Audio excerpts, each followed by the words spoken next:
Alright, so if you decided to learn ZBrush, what to do and how to start it. This long video is about creating a project entirely. And I will explain many of the things. Some things will be detailed, many not. The reason is there's a vast amount of knowledge that you need to know about ZBrush, and you will learn a lot. But right now we are focusing on three main parts. First, getting used to the navigation and build the motor skills you need.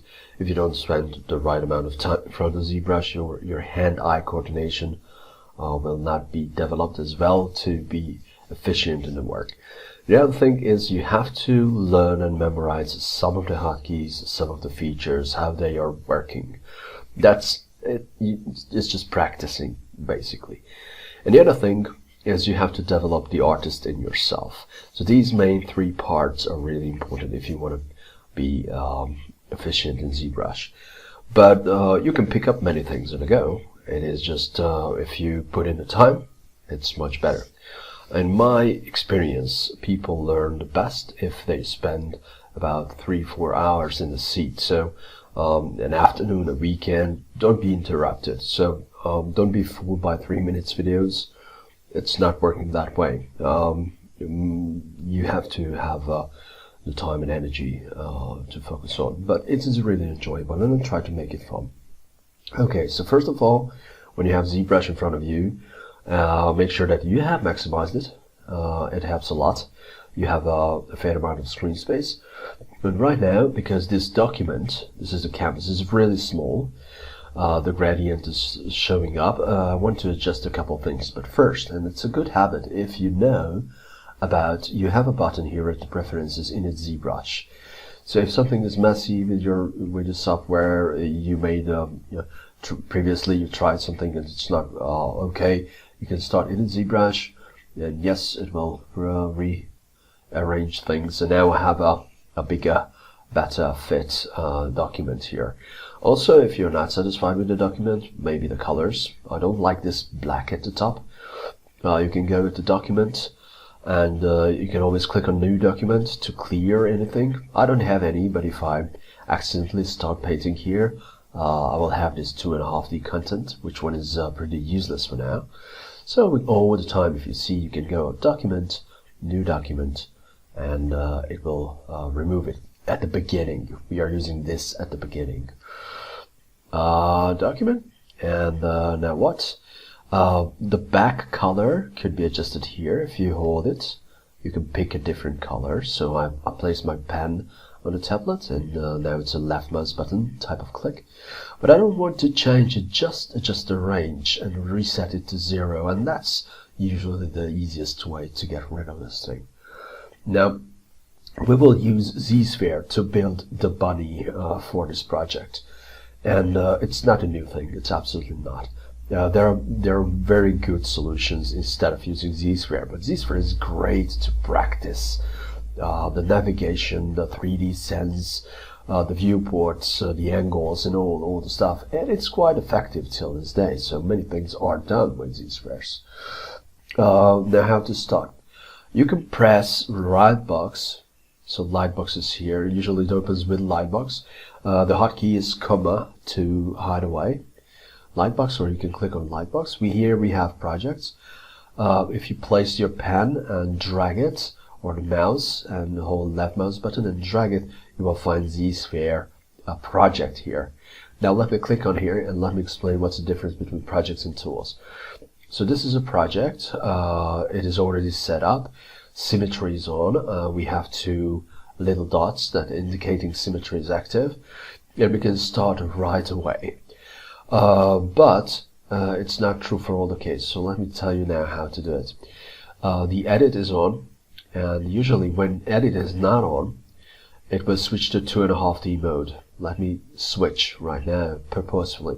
So if you experience you're creating 3D models like this, it's because you are not in edit mode. I've just pressed it. Let me leave it again. You're not in edit mode, so you can actually create a relief type of content. Imagine that you are sculpting like a coin. So here we go. But how to enter into 3D mode? Drag out one model. It could be ZSphere or anything, basically. And then press edit. Now here is the thing that sometimes confuses people. So sometimes this drag rectangle switches off, so you cannot really create one ZSphere. Instead of that, it will create multiple ZSpheres. And you know what, as a beginner, it's really frustrating that I've told that I can create one, but instead of that it creates multiple. That's what you need to do. Stroke and switch to drag rectangle. In my classes I've experienced something odd. Sometimes you can't click on drag rectangle, it's grayed out. So you know there is an issue.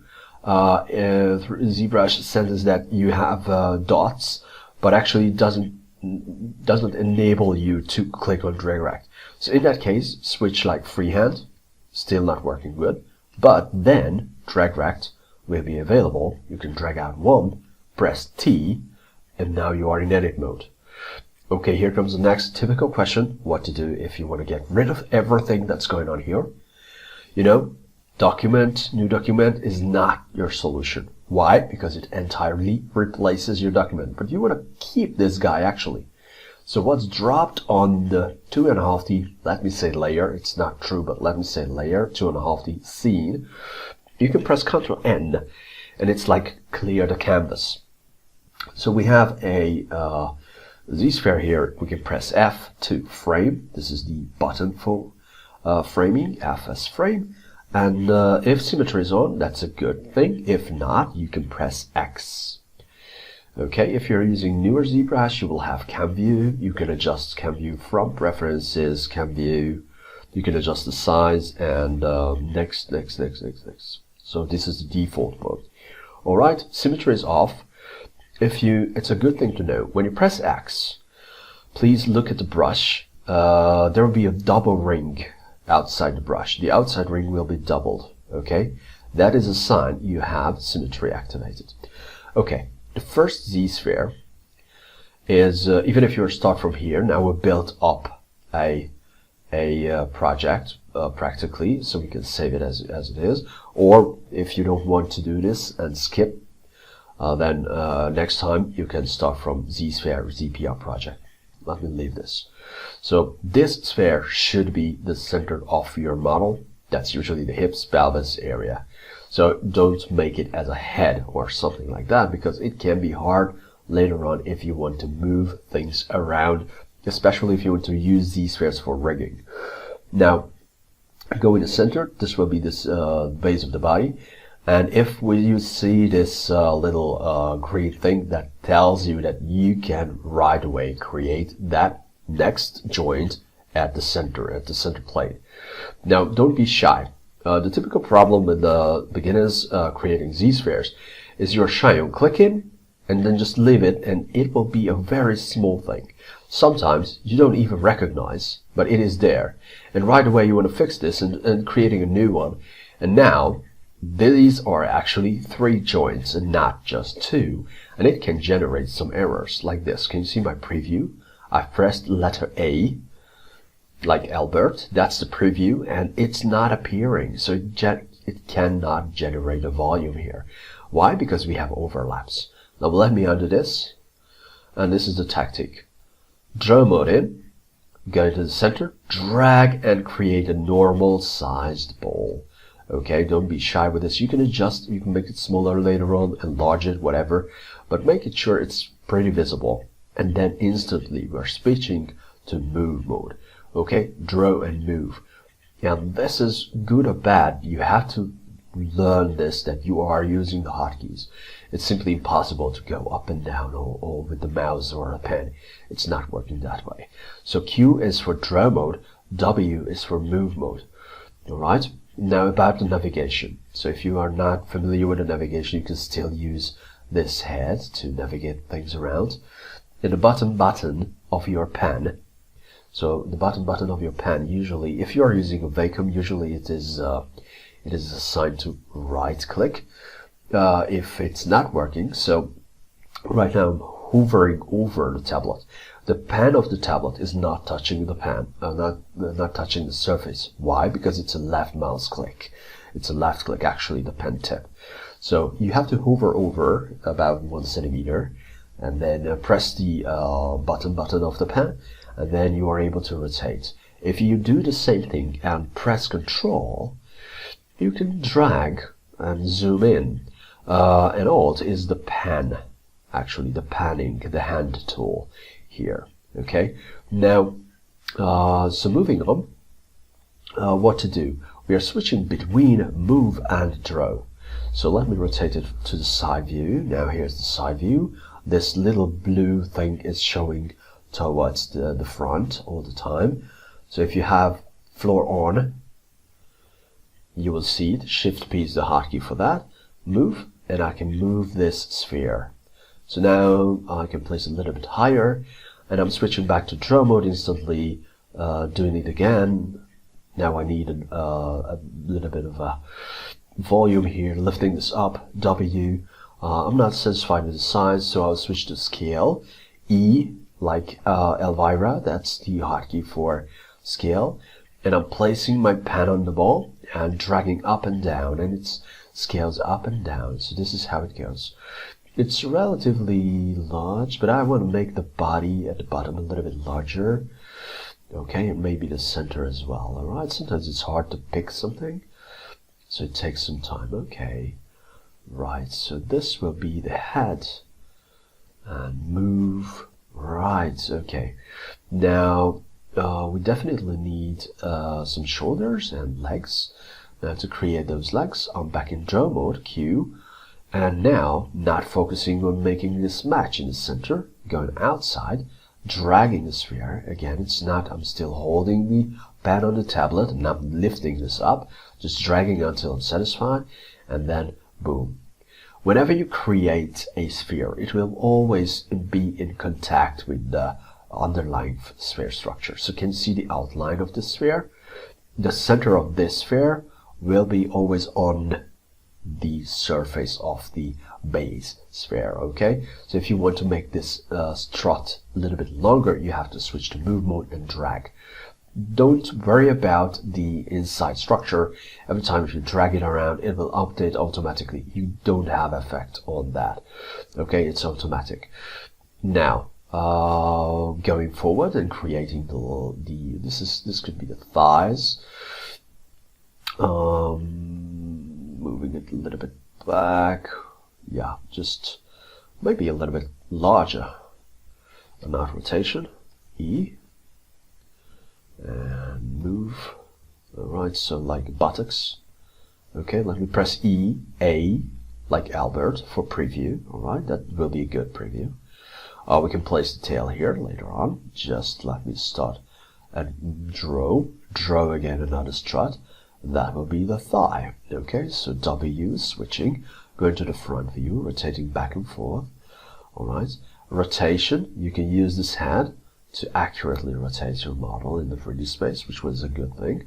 Or you can rotate, so hovering over the tablet and holding the button of the pen, or right click on the mouse and drag and press shift, and it will snap in a view. Okay, so that's a good navigation thing.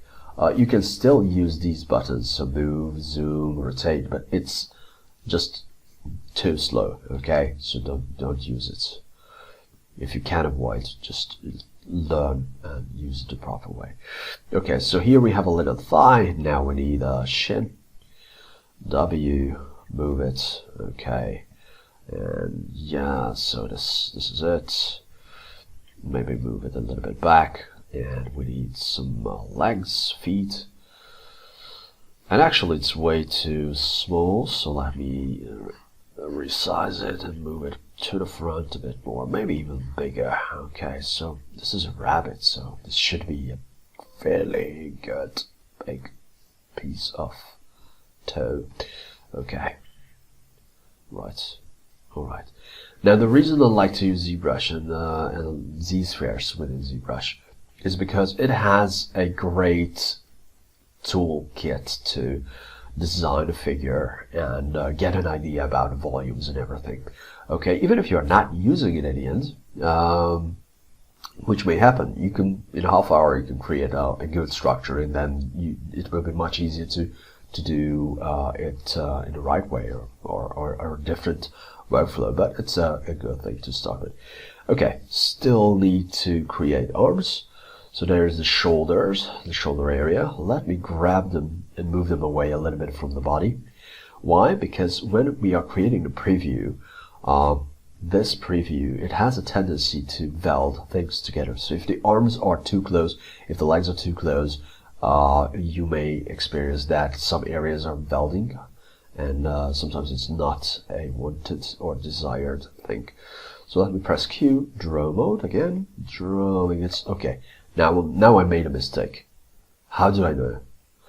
I was in a hurry. So what's happening here visually? If you see, we always have, ideally, we always have some kind of a joint in these a little bit darker gray sphere segments. If you see that you have no segments and the two spheres are joining like this, that's a good sign that something was skipped, something happened here. So let me undo, or if you don't have the undo or you want to do something else, you can use Alt in draw mode, Alt, and click on the model, click on the sphere, and it removes the sphere. Can you see what's happened? There's this little tiny sphere I had accidentally created. Okay, and if I press preview, now it shows me that something is off here. All right, it looks ugly, really. Let me press A again, leave the preview mode, and hold down Alt key and trying to delete that guy. And whew, okay, now it's done. All right, W moving, and I will lift this up. So I want to lift this up. To do it, so let me drag this. Okay, so what I do now is, in order to be able to move everything together, I'm using the move. But instead of just clicking on an item and move the sphere itself, I can actually, using Alt and clicking on a joint, like the in-between between the two things, two spheres, and I can drag them together, which is a really, really handy, really useful stuff. So I can actually drag this, for example. Alright, it's great for moving limbs, arms, you can see. Like this area, it's easy, very easy to design stuff. Where's the weight? Where's the weight? Where's the balance? Is it falling back? Or, you know, it's really important here. And suggestions, for example, the feet are boringly parallel. Let me go and switch to rotate, and look how I can rotate. If I grab this joint, what's happening? I can grab around this joint, which was good. Okay, if you're using the Alt key, for example, you can actually rotate or twist things around. Alright, let me just drag it now, and yeah, some angle is there. Yeah, a little bit more. Okay, I like it. Now switching to move, moving these guys a little bit closer. Alt. Okay, I think it's a little bit more believable. Alright, now time to move on and create the arms, Q, the hands actually, and it will be a little bit bigger. Now be careful, you can see this joint area is a little bit suspicious.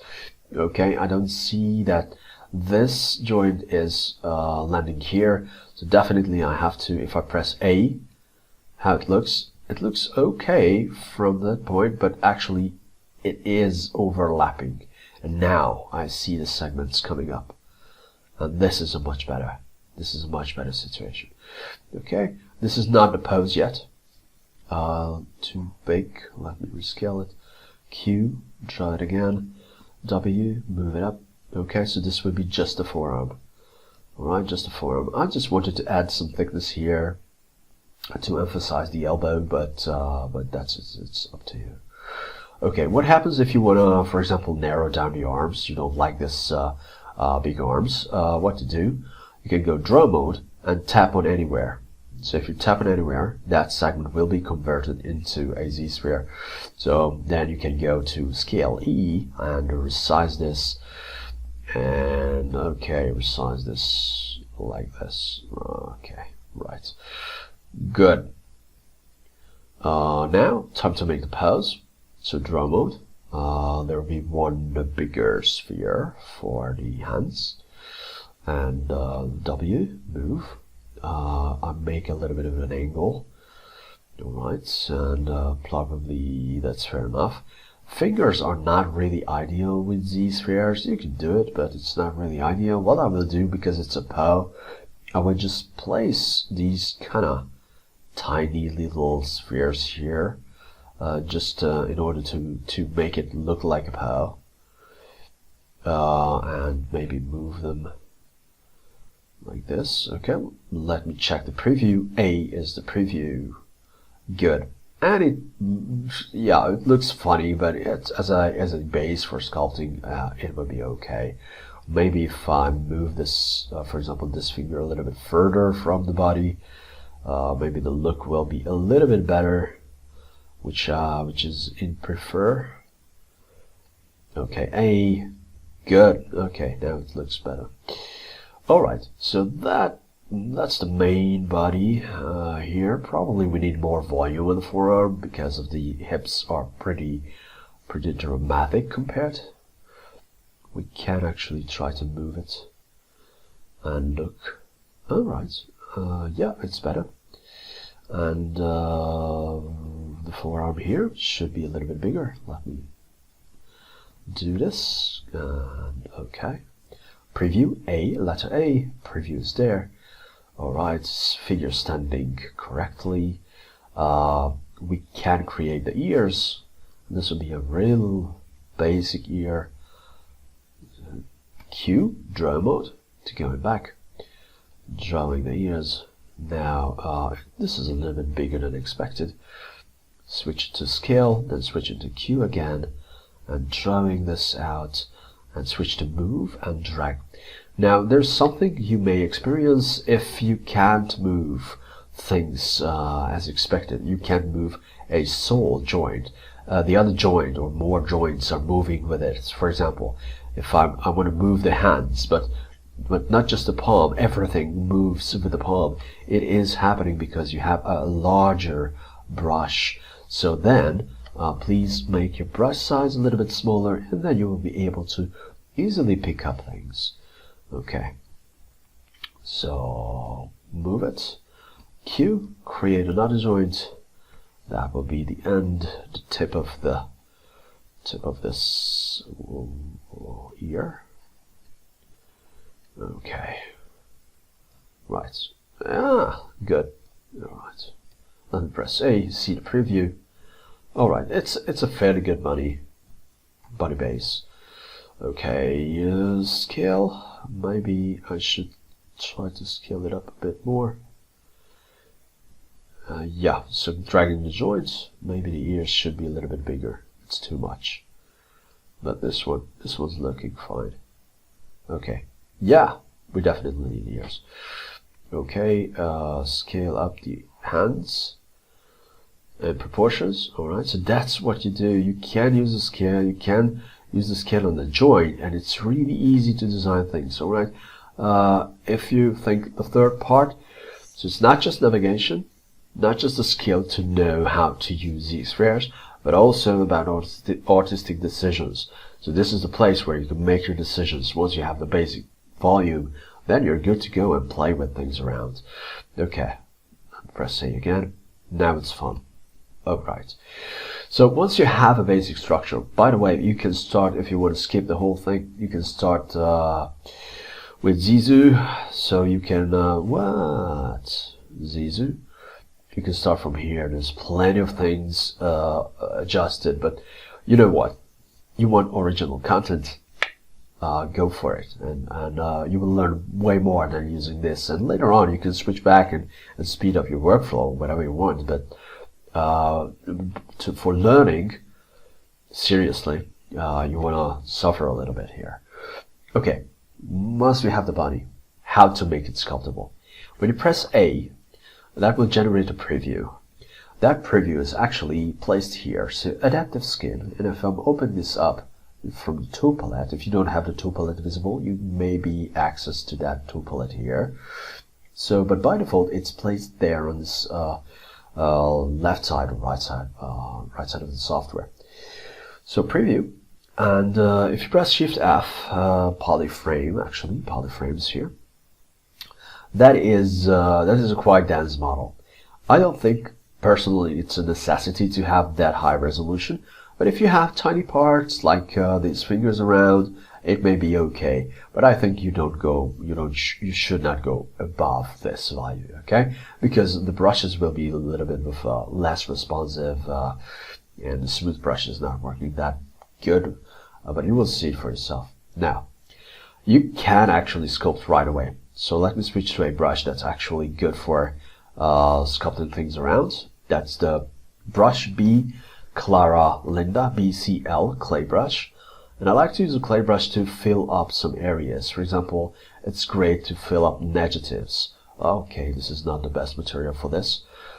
Basic material is a little bit more shady, so we can see the sculpting a little bit better. Okay, so BCL brush Clara Linda, that's the code BCL for this brush. It's really a good way. Now, we are still in preview. So if you press A, you can leave this preview mode, but you have already sculpted on this. So what's going on here? It's a seamless transition from ZSpheres to sculpting. But if you want to leave this transition mode, you have to make a decision. When you try to leave, it will call you to a decision. So what you can do, cancel. You want to stay in preview mode, that's okay, nothing's happening. Actually, you can go forward. Or no, discard changes, that means this repair is gone and I'm getting back to my ZSpheres. Or yes, create polymesh, and then you can move forward.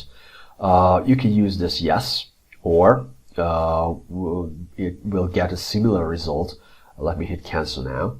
If you hit on make adaptive skin. Okay, let me undo some of the crazy things I did. And it's fair enough now. And I'm hitting on make adaptive skin. And this is not a super dramatic change, alright? So be prepared, guys. When you press make adaptive skin, there's no bells and whistles going around this ZBrush. Alright, there's nothing feedback here. You have to know that you have pressed it and trust in yourself. If you press it once, you will see this skin ZSphere model once. Now what I like to do is, this is a ZSphere model, but these two looking exactly the same. So what's going on here? This is crazy. What's going on here? So go to the ZSphere set, press A, discard changes, go back to ZSphere mode, and now the view will be different. So when you click on it accidentally, you're not confusing yourself that much. To be secured about this, go to Skin ZSphere, open up Subtool area, and here you have rename, and rename it to rabbit or anything. And I'm hitting on this, and be careful. You made a change here. It tells you rabbit, but here is not updating yet. But as soon as I move my cursor here, it will recognize, hey, I need to update the user interface. So now it's called rabbit, right? Good. And if you save this file, like Ctrl+S to save this file, it will give you, okay, I press Shift+S. This is a funny thing that's happening all the time with people. So if you press Shift+S, that's the snapshot, which was a great thing. Shift+S, and you have a reference, and you can work forward, you can create the new changes, and you can compare what's going on here. But hey, if you do it for no reason, then it's a little bit disturbing. So what we already know what to do. It is on a canvas. It's in 2.5D mode. So you have to press Ctrl+N to clear the canvas, and you're good to go. Okay, so don't be crazy about this. If you see something like Shift+S and you have more, what to do is please, before you press Ctrl+N, always check this edit, right? Because if you have pressed something else and you left edit mode, maybe the situation will be different. But if edit is on and you have one model that rotates and the others are just frozen in space, then Ctrl+N is your friend. Okay. Now, so start the sculpting, basically. But before we do sculpting, I'm really excited to organize this thing a little bit better. So I press Shift F. Shift F, the button of Shift F is a polyframe, so you can find it here. And let me use a magnifier. This button is actually kind of weird, the button, because it's actually 3 buttons. So you have poly, you have line, and you have fill. Now, if you press line, the dense wireframe will disappear, and that's a really helpful thing when you organize things around. I really like this view, but you have to remember that you have pressed this line. If you accidentally press it, it is really disturbing. So sometimes people say, hey, I don't see the colors. And then once you check the user interface, you will see that, hey, yes, because you accidentally used the pen. And if you don't know about this function, you may accidentally turn off the fill, for example. And it's happening all the time. All right, let me go off with the magnifier. And first of all, yeah, I definitely want to turn off the line. And what to do? So to organize this thing, this is a DynaMesh model. It has polygon groups. What you see here, these colors are coming from the ZSpheres. ZSpheres will automatically create these polygon groups for you. These are like selection sets or material IDs. So these are really handful if you want to identify, separate an area, quickly select an area. So these are tools, helpers for selection, the color itself. Sometimes you see colors are very similar. For example, here in the arm, this color and this color are very similar, but these are not the same polygroup. This one is belonging to something else, so you cannot really select all the things at the same time just by clicking on it. So we will do and learn how to use the selection. The tool for selection is Ctrl+N+Shift. Ctrl+Shift. If you press it down, it will switch here in the top left corner to select rectangle. Select rectangle is a great little tool. If I start my stroke outside the model, dragging like this, it will create this green thing. So if I want to move it and I'm running across the figure and let it go, it will select the area. And the area was covered by this marquee that will be visible. Now, we say selection and we say visibility. In ZBrush, visibility is actually some kind of a selection. So what you see, that is your selected model. So what is unselected or hidden, that's not in the game now. So let me press Ctrl+Shift again. If I want to get back my model, I'm tapping or just left clicking. That means I just tap with the pen outside the model. Okay, so everything is getting back. So dragging outside, touching the model, and tapping. If you have symmetry on, X, symmetry turned on, you have selections on both sides. And tapping, Ctrl+Shift and tap, that will bring back everything.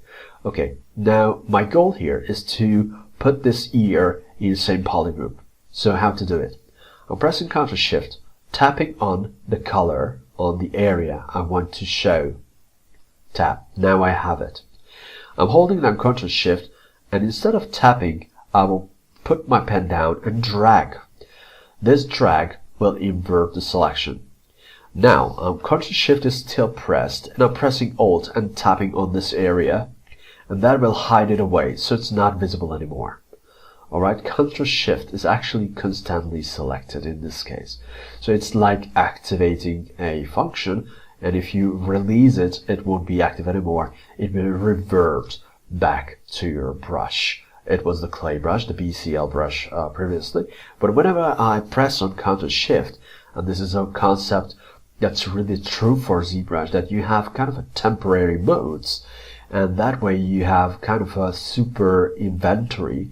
Like you have a backpack, you have a waist pack, you have, whatever storage units that you can activate quickly by using the specific keys to access to those tools you have there. So Ctrl+Shift and dragging outside will invert my selection. So now the ears are visible. And if I'm pressing Ctrl+W, Ctrl and W, and then let it go, I'm not holding it, then it will assign a new color to the entire visible elements. Okay? Good things, if you're not satisfied with the color, you can press Ctrl+W again. That's it. Ctrl+Shift, clicking away, not dragging, just tapping, will show everything. Okay, I'm going to do the same thing with the head. Ctrl+Shift, tapping on the head, Ctrl+Shift, dragging outside, invert the selection, Ctrl+Shift and Alt, and tapping on the rest of the head part. Ctrl+Shift, just Ctrl+Shift and drag, invert selection, and Ctrl+W. Ctrl+Shift and tap, and now we have these. Let me do this. Oh, we don't have. Yeah. Okay, I forgot to add details, but later on we can add that. No problem. All right. So about the feet. Ctrl+Shift, tap on the tip of the feet. Ctrl+Shift, drag, invert selection. Ctrl+Shift, Alt, and hide away the things we want to play with later. Ctrl+Shift and drag, invert selection, and Ctrl+W, and now I have assigned a new color. And if I don't like the color, I don't like it now. Ctrl+W again. And now we have this nice pink set of legs. Okay, body. Ctrl+Shift, tap in the middle of the body. Ctrl+Shift, drag. Ctrl+Shift and Alt, and hide away this part of the body. And we are good to go. Ctrl+Shift and drag to invert selection and Ctrl+W. And that's it. Now here comes the big question. How to progress forward with the hands. You can do a hiding play, like Ctrl+Shift and hiding away the head. Invert and Ctrl+Shift Alt and hiding away these. So that's one way in Ctrl+W. Or what you can do, if you have a complex scene, you have more items, it won't be that easy. So let me undo this and show you a different technique. Many ways. You can do it many ways, but this could be helpful. So I'm pressing Ctrl+Shift, and instead of tapping a polygon group, I'm not tapping on this. Why? Because we have multiple polygon groups here, so it's just too slow to undo, and then one and one, so it may be too slow. So what I will do is Ctrl+Shift, starting to drag it from the outside, and purposefully I'm including the whole paw. Let it go, and now I have this selection, but I have a partial selection of the forearm with different polygon groups. So I'm holding Ctrl+Shift and Alt and hiding away these. Now Ctrl+Shift and drag to show everything. Ctrl+Shift and Alt and hide the entire stuff, not just the partials. And now Ctrl+Shift and drag, flipping the over, and Ctrl+W. And that's it. Oh, the color is not good. Ctrl+Shift, select these guys, Ctrl+W, and leave. It's so close to the ears, but actually I like it. No problem. Alright, so that is about organization. It's a DynaMesh model, so we can work on here. DynaMesh model because ZSpheres will create DynaMesh models. But if you're new to DynaMesh, what you need to know is, let me close subtool area, open up geometry, and look for DynaMesh. Now it was open by default for me. But what you need to know that this DynaMesh button, if you see this off, you cannot really refresh your model. So in that case, you have to turn it back on.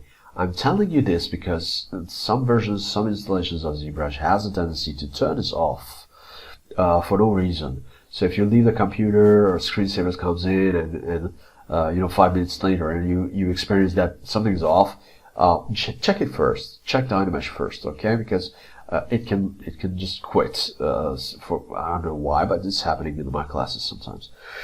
Okay, so here we are. DynaMesh is on, resolution is on. If you're curious to see, you can turn back on the line area here and Shift F, and we can start sculpting on this. Okay, now let me go to the left viewport, and here's my biggest problem. Yeah, we don't have the tail, but it's not my biggest problem. My biggest problem is that the flatness of the feet, because it's not flat, the figure is not standing, it's not believable. So what to do? We need to use a tool that's ready to cut this flat off to make a solid stance on the ground. Now to do it, You can do it in many ways, but if you do it in perspectivity, you may find yourself that your angle, the cut angle, it's hard to control. So turn off perspectivity. You can press P to turn it off, or go in here. Make sure you have floor visible, and rotate in a correct side view. You can always start on the bottom button and rotate and hold down Shift, and it will snap to a left view, or use the cam view and rotate with that, and then you're good to go. So I want to cut off a part of the feet to stand on flat.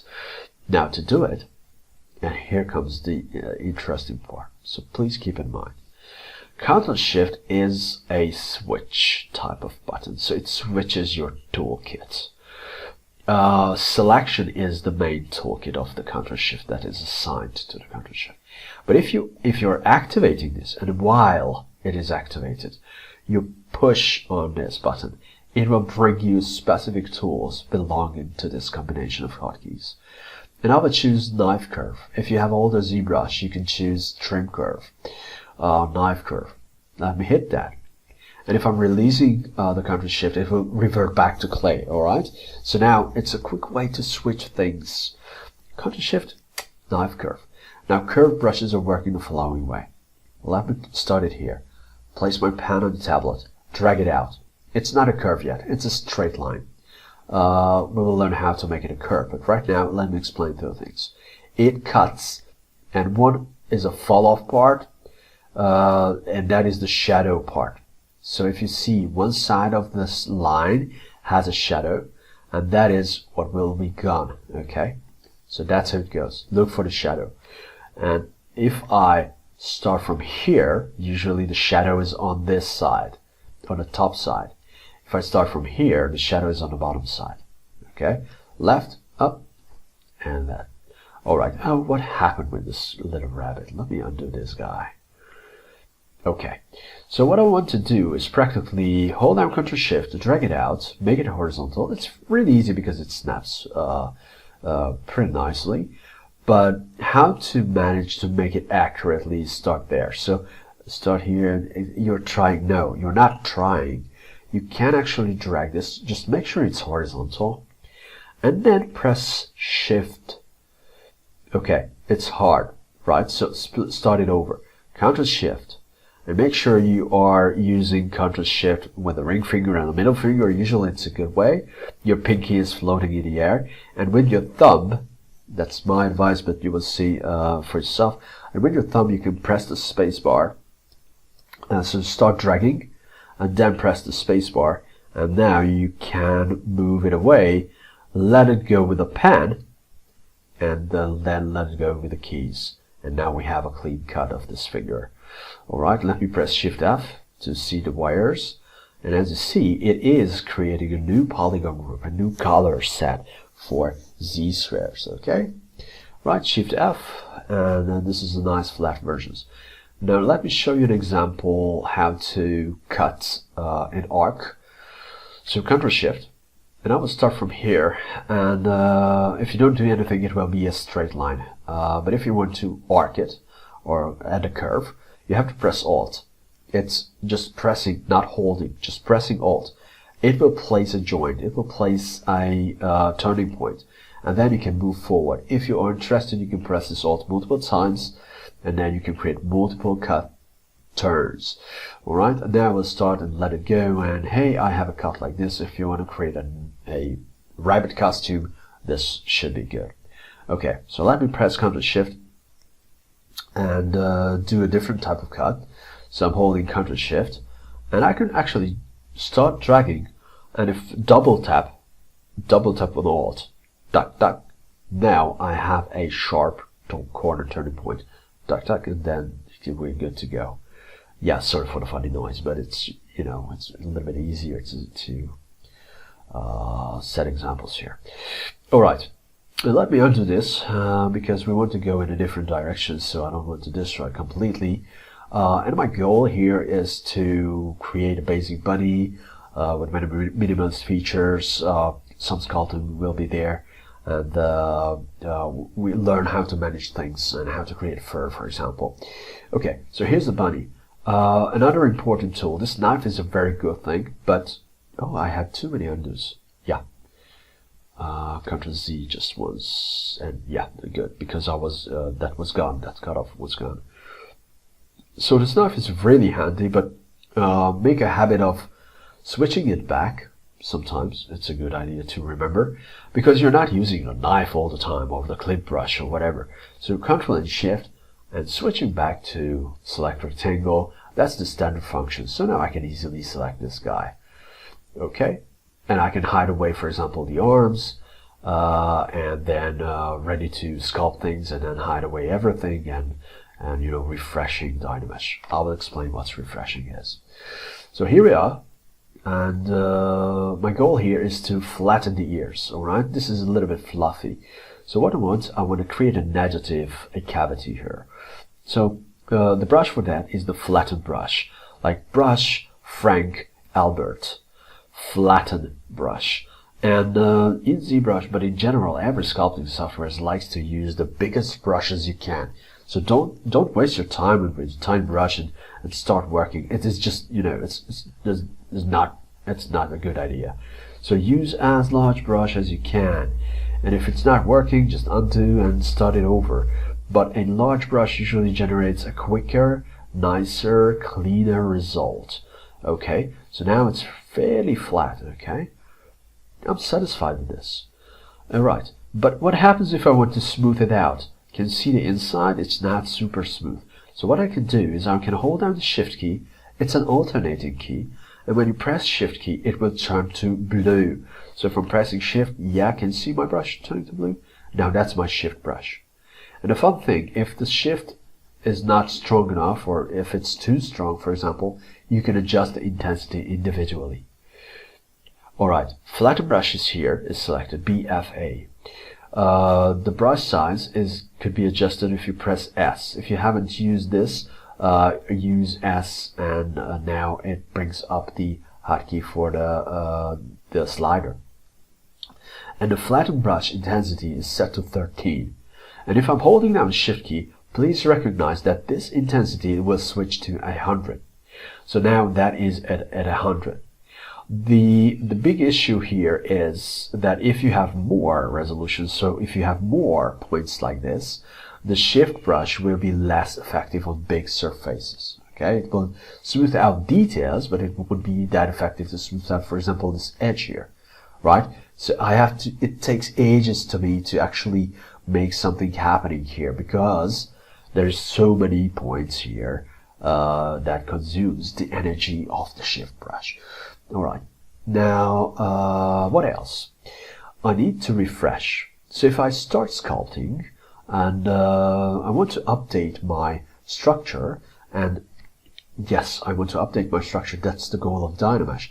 DynaMesh is in my favor to keep me focusing on the sculpting part, and I don't have to worry about much of the geometry. This is an automatic stuff. Automatic, but you have to tell DynaMesh that, hey, recalculate please, do something, and refresh the model. So to do it, you have to hold down Control and outside the model, drag, and let me say twice. You know why? Because first, it's a masking. We haven't used mask, we will use it. But now, Ctrl drag to make sure that you have no mask at all. That clears the mask. And Ctrl drag again, and that will finally update the model. If you want to see this update with your own eyes, let me switch to BCL brush, BCL clay brush, Shift F, and use Alt key to invert the effect. So I'm not protruding this, I want to push it in. So what I will use, I'm using Alt key and create some eye socket things. Okay, it's not a perfect one. There are better ways. I just wanted to use this Alt function. And now zooming in, Shift F, and see what's going on. Can you see some things are pretty stretched here, these polygons. So if I'm using this Control and drag outside, let me drag for once, and now it is updated. So I don't have to worry about this entire set of geometry. Okay, so we have eye sockets. We can actually create a cavity around the ears, for example. Let me resize this. And the way I do it, I will use masking. Now, it's time to learn about mask if you haven't used it before. I'm holding down Control, and that will turn my brush to yellow. Okay, standard is red. Shift is the smooth brush, and that's blue. Control turns it to yellow, and it's a masking tool. By default, it acts like a paint, like a grayish paint. The brush size, I don't think it's good, so it's a little bit bigger. You don't have to press Control. You can adjust the brush size because the brush size is uniform here. Okay, so you can adjust alternate brush sizes, but it's advanced stuff. So let me go and Control and start making a mask. Okay, I'm not super accurate with this. Just painting with a mask. Okay, painting. Alright, some areas I'm just, oh, it's too much. What I do, holding Control and holding Alt. Alt is invert, so I've used Alt to push in the eyes instead of protruding with that. Alt and going back, and now I can remove from my paint. And then letting go with Alt is overpainting, good. Now the other thing, this edge looks odd. So what I like to do is, here's the thing. You can press Control and tapping in the model. Tap in the model. And that blurs things. You can use Control and Alt and tapping in the model, and that sharpens things. Okay? So a little blur, a little sharpen, little blur, little sharpen. That can actually create some nice, okay, what I did is just, I was accidentally deleting stuff because I was moving with my pen. Okay, let me undo this a couple times. Okay, I will just use the Control and paint it over and blur. That's it. Now, invert the mask, Control and tap outside the model. Tap, just gently. And we can actually now working on this area to create an inset for the ears. Okay, what type of inset and how to do it? You can use a brush, you can use a fairly large brush, but the best brush for this type of work is the move brush. Brush, Marta, and Victor, that's the key for that. Brush, Marta, and Victor, move brush. And I will use a fairly big size of brush. And from the side view, it's not working the same for if you are in the front view. It will work good to left and right, but it's not really good for front to back. So you have to rotate to the side view, and then you're good.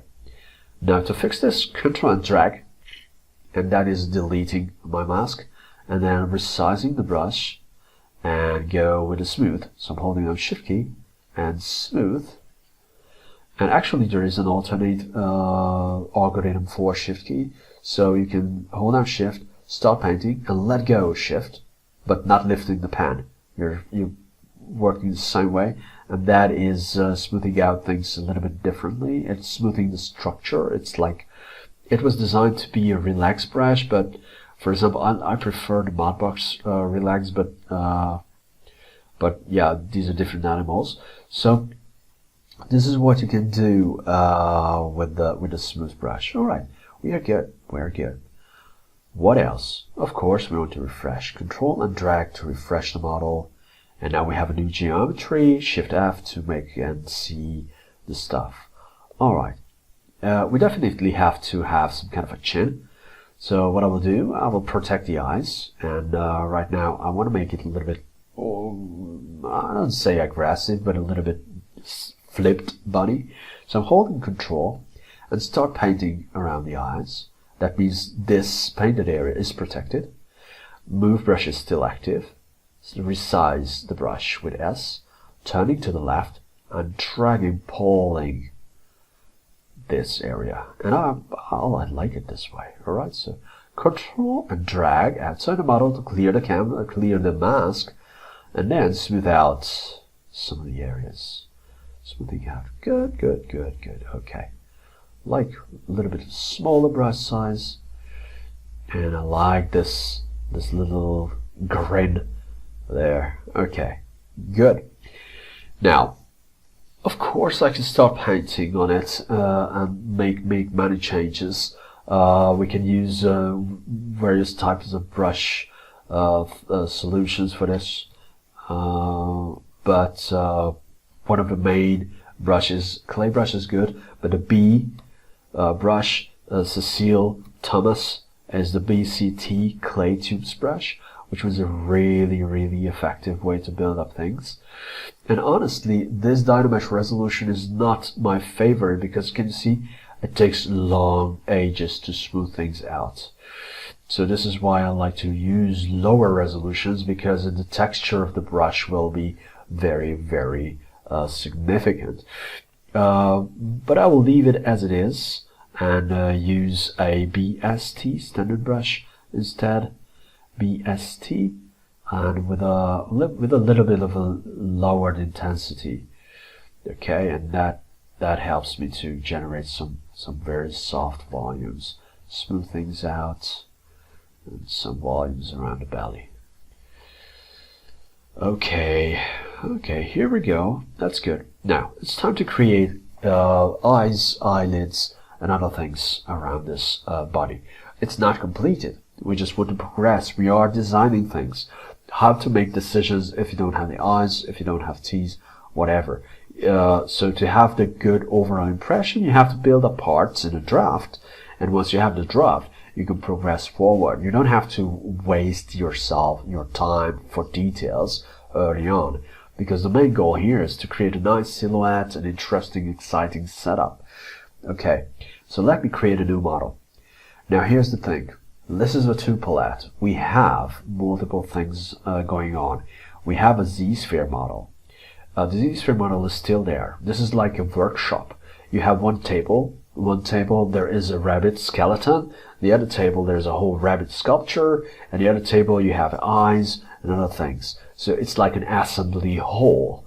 And when you save your project, you're saving the workshop. It's like having the keys and locking down your workshop. You're gone, you're going home.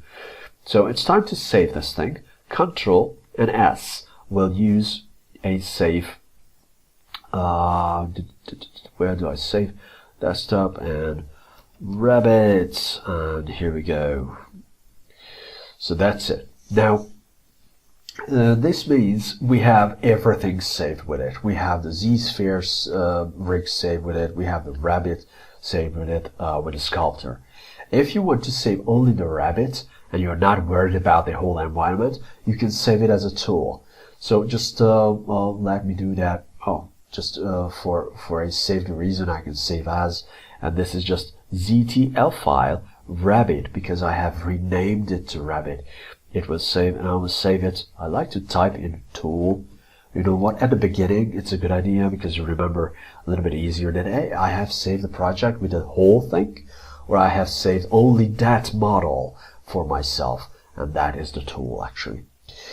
So what to do? In the subtool palette, this one is a model. We are done with this for this moment, and we want to invite a new model. Just hire a sphere because we want to create eyeballs. So where do we go? Insert is our friend. Append and insert is the same. Insert places the new model wherever you are. So if you have hundreds of models, insert will place it where you are in the selection. So insert, open up, and Sphere 3D is a general default Sphere 3D with 8,000 points. Shift F, let me see that. It's a single polygroup. Here's the density of it, and I will keep it in color. And what to do? Draw mode, it's not really good. We don't want to move it with the BMV brush, so it's not really working that way to create an eyeball. So instead of that, we are using the 3D gizmo. It's the same W, the hotkey, but here, because it's not ZSpheres, it will look and use as a 3D gizmo. Now be careful. If you are using it from front, many things are covered and lining up. It's so hard to see with the eyes, so what you need to do is just slightly rotate the thing around, and you have a better view, better grip, better vision on it. And if you grab a tip of the arrow, that is move. If you grab the brick-like things, handles that scale along an axis. If you grab the center, that is a uniform scale. So what we do, we are combining these uniform scales, scale it down, lift it up, looking from front, move it to the side, and there's a reason I like to use the right side of the figure. It's not my right side, it's the figure's right side. Okay, because ZBrush, it was written to mirror. So when you're mirroring these eyes, the default function, even if you're using a plugin or something for mirroring, when we will do so, it's a good idea to know that right side is the side where ZBrush mirrors and flips things. Okay, so that's a good thing to make a habit of it, modeling on the right side. Alright, here's my model. Good. Is it an eyeball? Yes. Do I need more? Yes.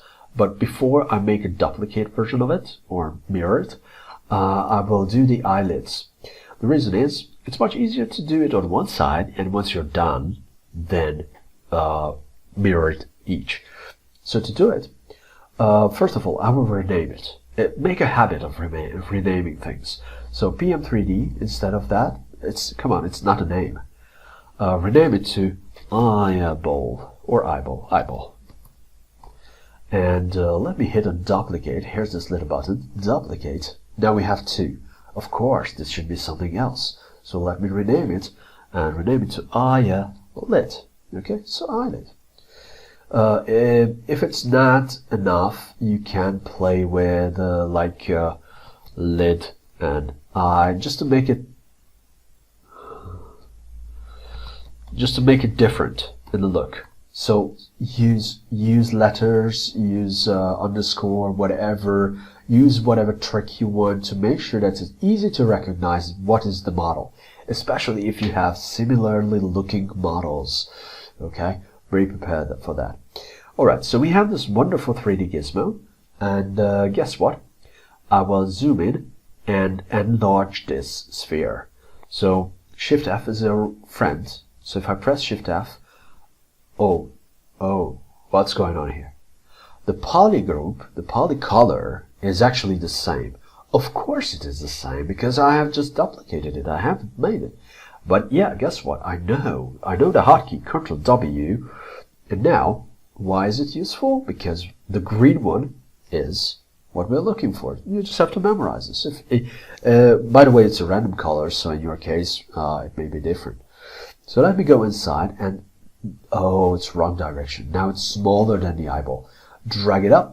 Now it's bigger than the eyeball. I don't want to go crazy, but I want to upscale it a little bit because it will be, it will be an eyelid. So what to do? My idea is to cut off a part of it. So, and here's a little secret here. So, keep an eye open. Go to the gear. Can you see the gear? Hit on the gear and it will bring you a palette. And that palette is, sometimes we can have access to flatten. So let me hit flatten. And now we have a bounding box, and this bounding box cuts, it offers us to cut everything. Okay, so I can cut from this direction, or I can cut from the bottom up, and this is what I will use. I will cut the bottom up. But be careful with this. If you are too greedy and cutting it up to the highest levels, it will generate a rim around this. And you know what? We don't care. We don't need that. Let me tell you why. If you cut it around half, it's fair enough. Why? Because in real life, it's like closed eyelids. So if you cut it here and then return to the 3D gizmo mode and rotate up, then the eye will be visible much better. Okay, so I will leave it as it is. Cut it here through the half, for example, a little bit higher, but that's enough. And go to the gear, and come on, it's a bit sensitive here. And switching to gizmo, I want to. It is okay for now, so I don't want to go crazy about this. Just go gizmo, and then rotate around the red x-axis and flip it over. And if you want to make it funnier, you know, sad, whatever, you can play with that. All right, so a little bit angry, a little bit. Now it's a little bit of a neutral eyelid pose, so I'm happy with that. And of course, if you wish, you can scale it up and do the thing like this. I like it this way, actually, so I will use this scale. And hold on for a second. Let me press Q and go back to draw mode, and actually just hold your horses for a second. Here comes something that's oftentimes confusing people. That's a user interface of ZBrush. So ZBrush, it's a big software. You have millions of combinations.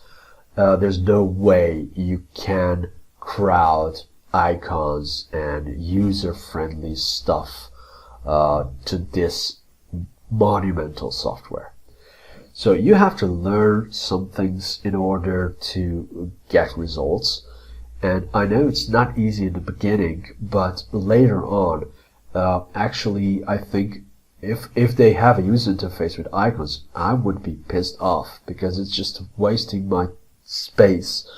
And psychologically, believe it or not, pictures are very important, but this high contrast text is really ticking for the brain. So if you know, if you recognize, if you're familiar with this, believe me, it will be fast and it will be good. Your eye will recognize letters like milliseconds, okay? So it's just very good. But because we have so many buttons, we need to create our own, I don't say not shortcut, but simplifications to get access to the frequently used stuff. And there's something that we use all the time, and that is mirror. Now, let me show you what to do. So go to Preferences and open up Config. We will configure this user interface. To be able to configure a user interface, click on Enable Customize. Enable Customize. Now, the user interface changes. You have areas to put your buttons. Actually, you can put your buttons everywhere. So you can drag one from here, but my main suggestion is start using this button area. Okay, start using this first. And once you don't have enough space, then you can move on forward. By default, it is one button thick. So what does it mean? Preferences. Let me start with the first button, Enable Customize itself. I'm holding them Ctrl and Alt in combination, dragging this button and placing it here at the bottom. And this is one button thick overall.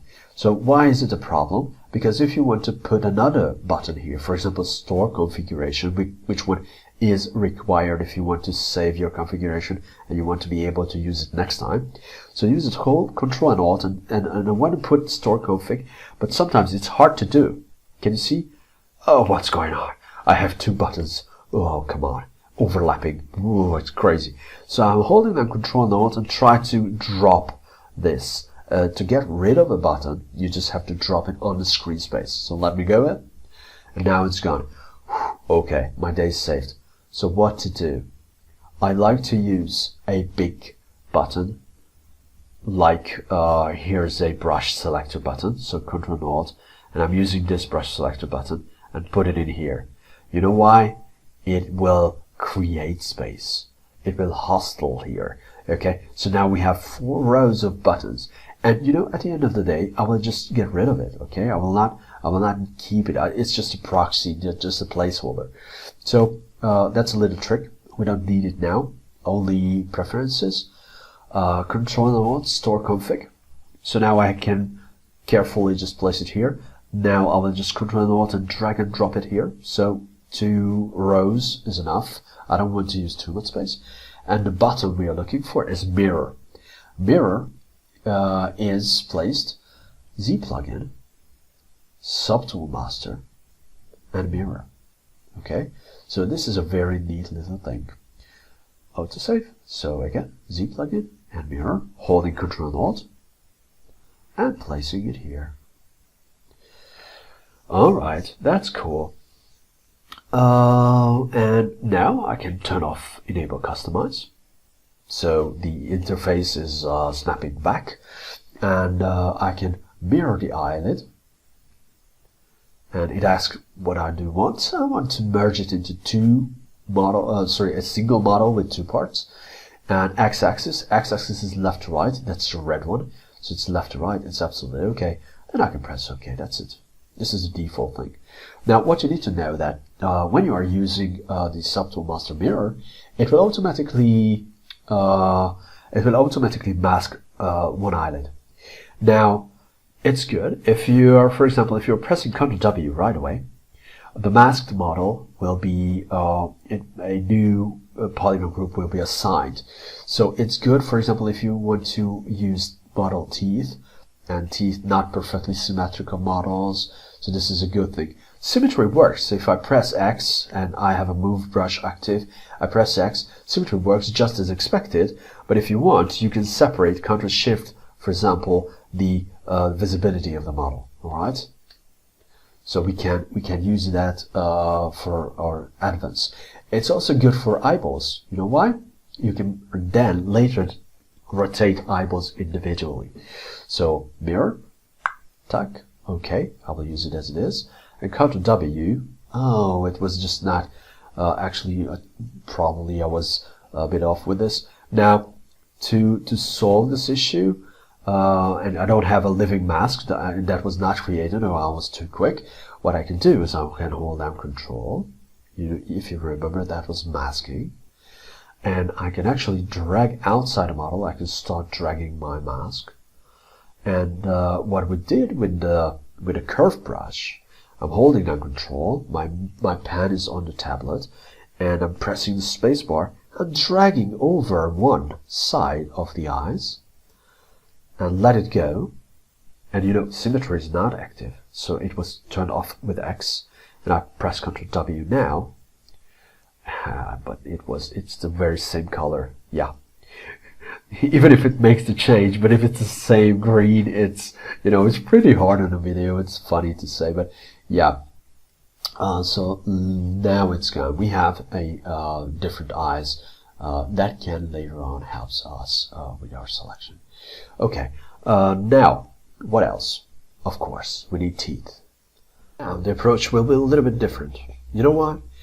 Because we have using a very basic sphere with insert directly. We haven't spent some time with the eyeball, adjusting it, initializing it, nothing. But teeth, those are a little bit different. So what you need to do is go for Cylinder 3D or whatever basic objects you have here. Don't be nervous. Your model is here. If you see the number here, that tells us that we have 3 subtools here. So eye, eyelid, and the figure itself. We have 1, and that's the ZSphere. And if you click on the Cylinder 3D, these other models are still there. This is why you have a project. And this is should be a Cube 3D. And we have to adjust a couple of things. So we are going to initialize. It is not a sculptable model yet. It is a primitive object. So at the very bottom of the initialize, you can find align to X. It doesn't matter, but maybe the size along the y-axis. So this will be a front tooth for our rabbit, just one side. Later on we will mirror it. So now it's a little bit flattened. And actually I will use lower resolution, not much. Maybe type into 15. What's going on here? 32. What's happening if I lower this? Actually lower this to 20. Okay, it's pretty fine. The reason I lowered it, because I was subdivided with Ctrl+T. And when I subdivide it, it will be smoother, it will be rounder in general. The higher the number I have here, the less roundness I can experience. So let me convert this into make Polymesh 3D. And if I'm pressing Ctrl+D, that is subdivision. So can you see? It's a little bit softer. It's still not super soft, but it's much softer compared to the if I use it in the original. So Shift F, this is how it goes. Now I can go and turn on X to make it symmetrical. If I want, I can use Shift key to smooth things out a bit. But right now the Shift seems to be a little bit strong. So I will hold down the Shift key, and while it's held down, I will reduce the Z intensity to about 10. X was turned on, so symmetry is on, and now I will use it, and it's much softer. Okay, it's much more believable to have. There's no back and forth symmetry, so I can do the back side of it, but it's like a good tooth. Now, to make it more believable, what I will do is I will walk down and look for deformation. Deformation has some plenty of, these are like modifiers or, you know, main adjustments. We can adjust gravity, whatever, but we have spherize. So it could be a little bit more spherical, and I like this shape, but the problem is this, the belly is a little bit too much, so I will use Shift and smooth it out. And smooth it out on this side. Cool, alright. Now what else? The overall thickness of this tooth is even. So what I will do, we go to W and see the 3D gizmo, and you know what? We have modifiers here. We have deformers here. So go to the gear icon and look for the modifier that's called taper. And once we have taper here, okay, we have subdivision levels. So what's happening here, I have to delete the subdivision level to be able to use the modifier. So the warning message, let me show it again. So if you don't see the bounding box for taper and read this message, the mesh is composed of multiple subdivision levels that have to freeze. Okay, so what you need to know about ZBrush. ZBrush likes to send us messages. And you know what? Read those messages, at least at first. Okay, don't be scared. You will experience those, but if you read and think it through, it will help you, really. Honestly, it's not like in other applications. It is actually telling you information. You know, it's just a bad habit to expect that that's useless information. ZBrush actually has this weird approach that actually containing good information in the warning messages.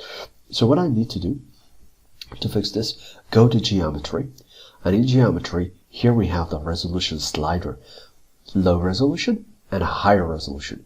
And if I'm in low resolution, I can delete the higher resolutions, and if I'm cranking it up, I can delete the lower resolutions. And this is what I will do. I will delete the lower resolutions. I don't have the slider accessible anymore. I've pressed Ctrl+D only once. Actually, Ctrl+D was like pressing divide. Okay, that's Ctrl+D. And if you see my screen, if I hover over it, divide, it will tell me the hotkey as well. That was Ctrl+D. Alright, good. Now going back to the milestone, taper. And here we go with taper. And what I will do is I will taper this one, narrow it down a little bit. And with this adjustment, I can narrow down the effect of it. Okay, so it's a two-step thing. And then the influence, okay, so it's the way it is handling. It's a nice little thing to adjust. And I will also reduce it here. Okay, like it very much. Now going back, Gizmo 3, maybe scale this up a little bit more, and I'm good. Now, this is tooth or teeth. I will rename teeth because it will be doubled. Teeth. Oh, so many E's. Yeah, happy day. Okay, we're going back to the original project. Now, the actual selected subtool is eyeball. This is why the name indicates here as eyeball. I know it's confusing for beginners, but if you have issue with that, just always select your main tool or use a name like rabbit eyeball, rabbit eyelid, rabbit body, and that way all the time you will see that rabbit is here. Or just use an acronym for it, or short, or just big R or something that helps you to understand where you are. Alright, so rabbit tool. Let me go to insert and insert my teeth. So here's the teeth, W, and move it to the front, move it up, scale it down, and I'm actually creating this upside down big teeth just for fun, instead of creating the teeth from the top. So it's like, that's a little bit of a weirdo bunny. Okay, orientation, go to the front view. Right, maybe I will bend it later on or use a sculpting thing. Okay, let me go to Q and quickly switch the body. Right, I want more room around here. So I have to quickly switch, hold down Alt and tap on the model. And that will switch between subtools. Or you can press N, letter N, like Nora, and then you will be able to pick the model you want. Good news, again, if you renamed it correctly, it will show that. Alright, so now I can make sure that symmetry is on and drag with the move tool. I just want to make some room for this, these teeth. Okay, great. So back again, teeth. And what else? I have this custom user interface, so I can hit on mirror and along the x-axis, and it is automatically generated the mask. I will press Ctrl+W. Why not? Let me use this feature, even if I'm not using yet, later on, may be handy. Good, good, good, good, good. Okay, great. Now, so what? Let me start painting. You know what? We want to create fur. We want to play with the fur color. But the biggest deal is you have to understand how painting is working in ZBrush. So the best item to start with painting is the eyeball. The eyeball is a very primitive, basic 3D object, and it has a quite high resolution. The teeth I have created has a resolution, even if it is doubled. So we have two of these, only 2000, somewhat 2000-ish in general. But the eyeballs, these two eyeballs are 16,000 already. Alright, so it's pretty dense. Now let me go to the front viewport. I say front viewport, but it's actually, you know, like adjusting this guy to the front, and reduce the brush size, S, and reduce the brush size a little bit smaller, and let me turn off Shift F. And not exactly. So I'm turning off Shift F, but right now I'm turning off the fill. So this fill, turning this off. So I'm able to see the wire here. Let me turn off Shift M, and we see the wire, and we can start painting. Symmetry is on. No, it's not. Let me press X to be able to have the symmetry. And this brush is, come on, it's a move brush, so it's not really meant for painting. However, you can do some crazy things, but the best brush for starting with painting is Brush B, Peter, Albert, BPA, paintbrush. And the funny thing with ZBrush, so when you start painting, right now we have the active color set to white, and we have this switch color, this white color and this black color here. Now, if you have pressed somewhat in time V accidentally, and you have experienced that the color is switching, you may experience that even if you adjust the color, it is not matching and it's not doing what you want. Sometimes it is because you have accidentally pressed V and that messed up things. What you need to do is, first, my advice, the best thing to make things easier, select the color you want to use as a base color. If it's white, let it be a kind of a whitish or almost white. Just make sure it's different than 100% white. Select the model that you have. Eyeball is selected, so the eyeball is highlighted. I'm clicking on the name and go to color, and in color use fill object. This is a frequently used stuff, so right away, before I even hit on it, I will go down, enable customize, go to color, hold down Ctrl and Alt and fill object and drop it under my mirror and turn off enable customize. Okay, so I'm adding on a couple points. These are really handy things to have at hand. So mirror and fill object with color, it's really a cool thing to have. And here's the color I want, and I'm clicking on fill object, duck, and two things happened. Actually, only one thing happened yet visually. Visually, you may not aware of, but here, this icon, this brush icon appeared. All the others have no brush icon. Why? Because we have assigned a color to this. Previously it was blank, and when a model is blank, Virtually, it means it is interactively changing colors. This is very good for making your artistic decisions. All right, it's a good idea that you can flexibly change the colors and go with the color you want. But once you made a decision, then you can assign a color. By the way, you can turn this off. And if you turn this off, this interactivity is still there. So now the polypaint is not visible. That's full bright yellowish polypaint is not visible. So I will turn back on it here and choose a red. I want to paint with red. So let me start with the painting. Creating a paint. Now this is the situation that you may experience.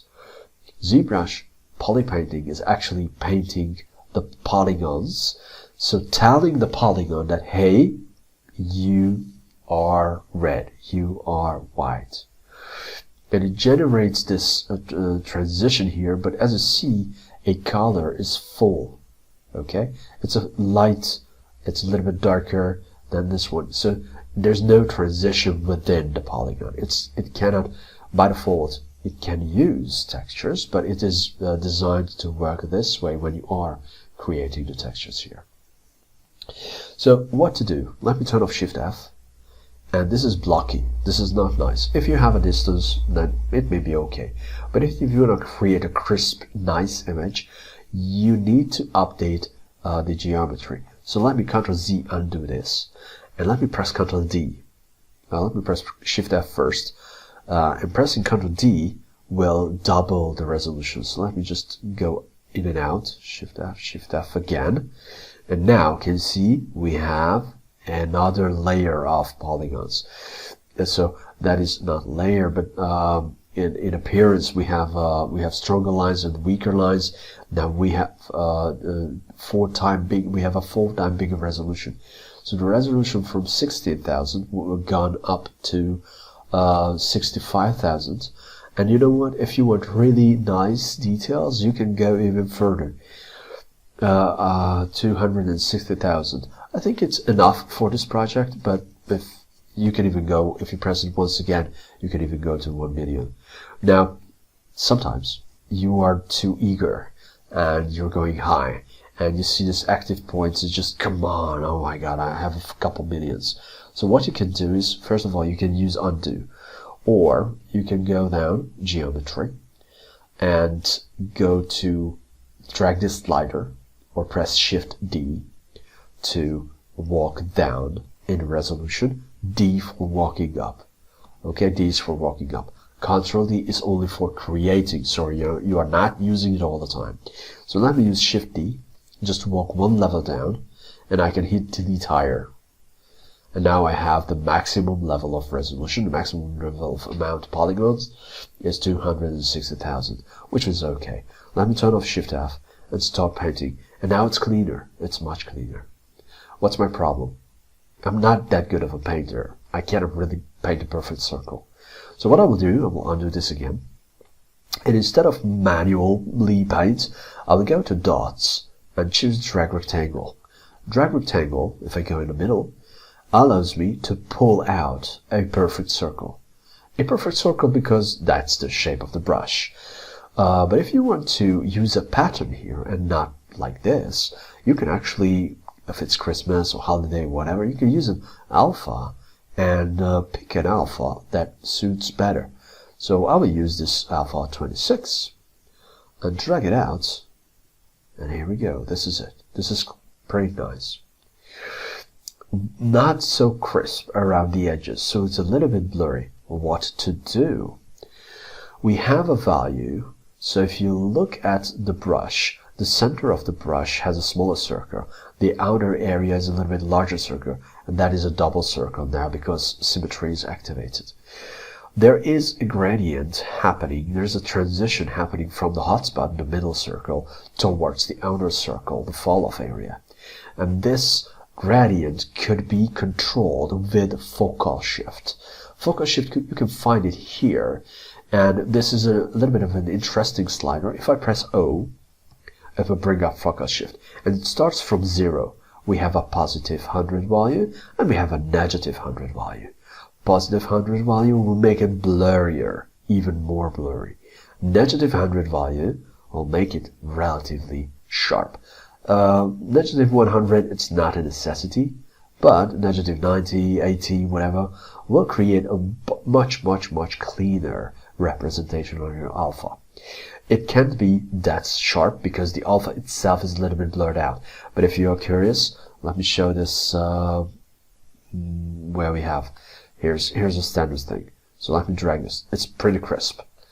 If the focus shift is at positive 100, even if I have that, you can see it's very tiny and very blurred. Maybe a plus 47. You can see how blurred it is. It's the very same alpha. It result different because of the focus shift. Okay, so let me go with O. Let me reduce this. Let me switch to alpha like this. Ctrl+Z, and going back, and it's fair enough. Alright, so we have these red eyes. Great. Now we know a few things about painting. We have a paintbrush. Drag rectangle is activated, but honestly I don't like to use drag rectangle for painting the body of the bunny. So I will use something different and use a basic alpha, like me, no alpha, and drag rect set to dots. And the goal here is to paint the rabbit to a generic gray. So I will select the body of the rabbit. You know, easiest way, hold down Alt and tap on the model. And now it will select. Can you see this highlight? Change in the color. Okay, that's happening because it is selected. So the selected model part is a little bit brighter all the time. So Alt and tap. Okay, that's how it goes. Overall, we need a gray color. So instead of gray tone, a little bit of a lilac. Oh, it's weird.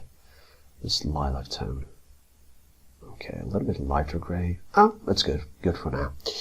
And you know what? We have customized the user interface already, but don't forget, you can always find color and fill object. But here we go. Let me hit fill object. So now the rabbit has also a paintbrush activated, so I can turn this on and off. It's not visible yet, but if I change the color and turn it back on, now I have this gray color because I have painted that. By the way, it's so nice. This pink is so nice. Okay, I don't know. Hard decision. I will stick to gray now. Okay. Alright, so let me switch to a color. It's a little bit of a pinkish color because I want to paint the inside of the ear. So S, resize the brush and save the inside of the ear. And as you see, this brush icon is active and I start painting. Now, let me zoom in. And I've started painting, but this model is not really perfect for painting. You know why? How can I make higher resolutions? Or what happens if I refresh this? Control and drag. What's going on here? Control and drag, what it does, it refreshes my models, it alters my painting. DynaMesh is capable to paint, but it's not the perfect solution. So what to do if you have a model and you want to paint? Usually the best approach is if you make a version of it that is polygon based and not dynamic. So it's not refreshing, it holds information a little bit better and more accurately. So to do that, we need to convert this. So in that case, I'm holding down Shift key and clicking on the eye icon here at the subtool. If you're doing this, everything else will be hidden. You cannot hide the rabbit itself because that's the selected tool. So if I'm clicking on eyeball, now the eyeball is visible despite I have turned off the visibility.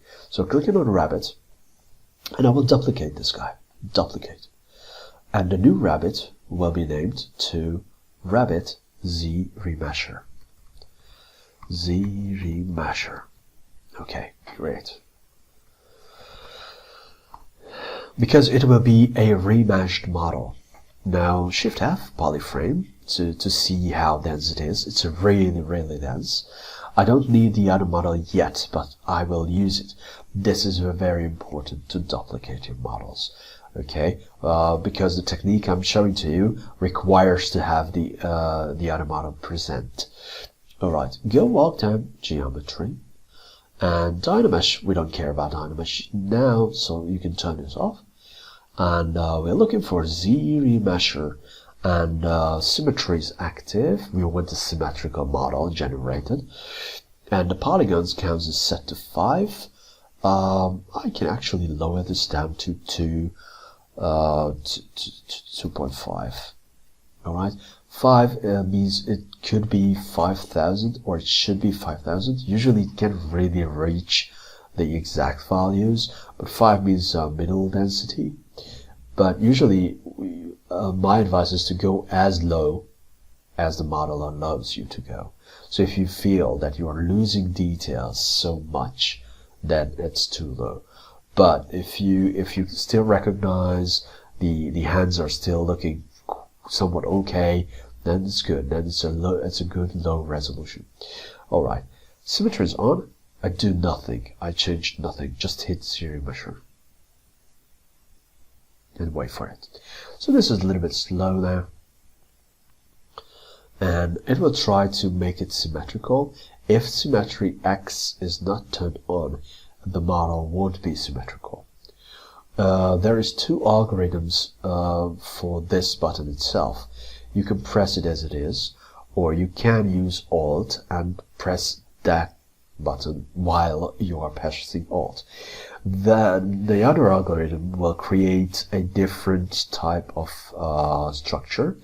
But here, this very, very great model has been created. I'm so happy for it. And despite I was choosing 2.5, the active points number is 7,000. Okay, but if I leave it at 5, it may be 20,000 sometimes. So just keep that in mind. Dial it down, experiment with. You can always undo, go back and forth, and do what you want to reach the goals. Or you can use this half, like creating the ZRemesh and then click on half and click again, and it will try to reduce the polygon size. But 7,000 here, it's just working fine. Now, what else? The original model had way more. Okay, so it's much more smooth, much more detailed. I don't say nicer, but it's a different quality regarding to the amount of polygons. So what I need to do is I want to match these. So I have both model visible. These are overlapping. So there is a very neat feature within ZBrush, and that is project. So again, I will use the default values. So what I will do is I will project this. Project, and it will pick up the underlying structure. We have Polypaint data. Hey, good. So you don't have to start over. Wow, okay. Yes, I want to project Polypaint data, of course. Good, good, good. So we are one step closer. Now here's the technique I like to do. I'm turning on solo mode. And the funny thing is, it's still working. This project thing is still working even if you are in solo mode, and this rabbit tool is not visible. Okay? The visibility itself is turned on, so ZBrush is recognizing it as a visible element, but it does not showing up because you have solo mode like isolation mode. It's a little bit of a double twist on it, but the good news is, the reason I like to do it, because that way I was using undo. That way I can follow the changes with my eye. So if there's an error happening, I can recognize that, hey, that finger, that lip, something happened. Let me inspect that. So projectile, hitting on, yes. And now color is changing. I'm rotating around and check the model from all angle. Okay, is it good? Yes, we're good to go. Now I'm pressing Ctrl+D to subdivide it further. Now there's 28,000, almost 29,000 points. Okay, I like the subdivision. Now hitting on project all again. And projection works. Projection works. So Ctrl+D again. Now it's way more, over 100,000. And project all again. and it's picking up plenty of details. How much subdivision levels you need, how many times you have to press Ctrl+D to get the results. It's an easy issue. You have to just check the numbers. So it will tell you Rabbit tool, the original was almost 500,000 polygons. So if I have this ZRemesher model and I press Ctrl+D again, I'm still about below 500,000. But I think that's the most amount of details that I can transfer from my DynaMesh model. So even if I increase it to 1 million, actually the original model is not that good in quality. We don't have that many points, so there's no reason to increase the resolution of my model. But don't forget, Project All needs to be pressed, and it's still working on project mesh details. And I'm curious how much mesh details I can transfer. Yes, I've transferred the problematic areas as well, and that's good. That's good. Let me leave solo mode. And these are so matching. Even if I have two models, it looks like I have only one. And the things I have transferred, can you see these little polygon flops there? So I'm using Shift key and smoothing this out. Sometimes it's hard to do that, so I will do Shift D, walk down in resolution, and hold down Shift now and make that smooth now. So Shift. Can you see how it changes? Okay, it's cleaner. And if I'm pressing D, I can walk up and still see some areas are not smooth enough. Of course, if you want to speed up the process, for example, we have plenty of things here. You can walk down and go for deformation, and that helps you to, for example, polish the whole thing. And I was cranking up a little bit, and the entire model was polished. So this, let me undo this. So the whole polygon flops like here, these are gone because of polishing. Okay, because I have used this polish slider very gently. I've just dragged this, and now I don't have to use my smooth brush and meticulously walk around all, and it's just too much. Okay, so I want to paint the ears inside, and to do it, okay, we have this color. But what happens if you forget your color? If you change this color? Oh my God, what's happening? How can I get back my beautiful color? So, problems, not a big deal. It's just go and hover over the color you want to pick and press C. Which one is, it's huge. This is one of the best features I like in this. Alright, so let me start painting. The painting, sometimes, I don't know how you like it, but if you drag the paintbrush, let me create a big paintbrush. It will be visible. So I start dragging. And as I drag, I have a little stroke, a little vector. That vector is called lazy mouse. That lazy mouse is helping me to create a nice drive to the curve. So if you have a long curvy stroke, I want to drive it nicely, smoothly, then this lazy mouse is my friend. But if I'm painting like this, it doesn't even start. Okay, it doesn't even start yet. So what I do, if you press L, letter L, like Linda, it turns off lazy mouse, so your brush will instantly start painting as you place it. Okay, and that's what I do. All right. So yeah, some colors here. I don't know what else. Maybe I will paint some fluff here, like maybe a color. What color? Bluish, yellow. I like yellow here. So I'm painting here a yellow patch on the belly. Not that one, but yeah, a yellow patch on the belly. Okay, just about colors. Okay, now it's time to get back everything. Subtool, And you know what? Visibility, Shift I, untick, ticking. Now everything is visible. Teeth, what's happening with the teeth? Teeth are having this weird color. So honestly, Rabbit tool is overlapping. Can you see how it's overlapping? It covers my paint. So I will just turn this off. This should be, I like the pink eyelids, so I will keep the pink eyelids, but the teeth should be white. Okay, now what to do? Remember, fill object. So I'm going to fill this eyelid with this pinkish color. So eyelid selected, fill object, cool. Teeth selected, white color, and now fill object. Okay, so we have colors for everything. Now if I change the slider, because everything has this paintbrush icon, that it tells me nothing will update or change, because you know it's already painted. All right, good. Wow, cool. Okay, now what to do? So what I will do, I will start creating a fiber. So I want to make it a little bit funny and creating fur.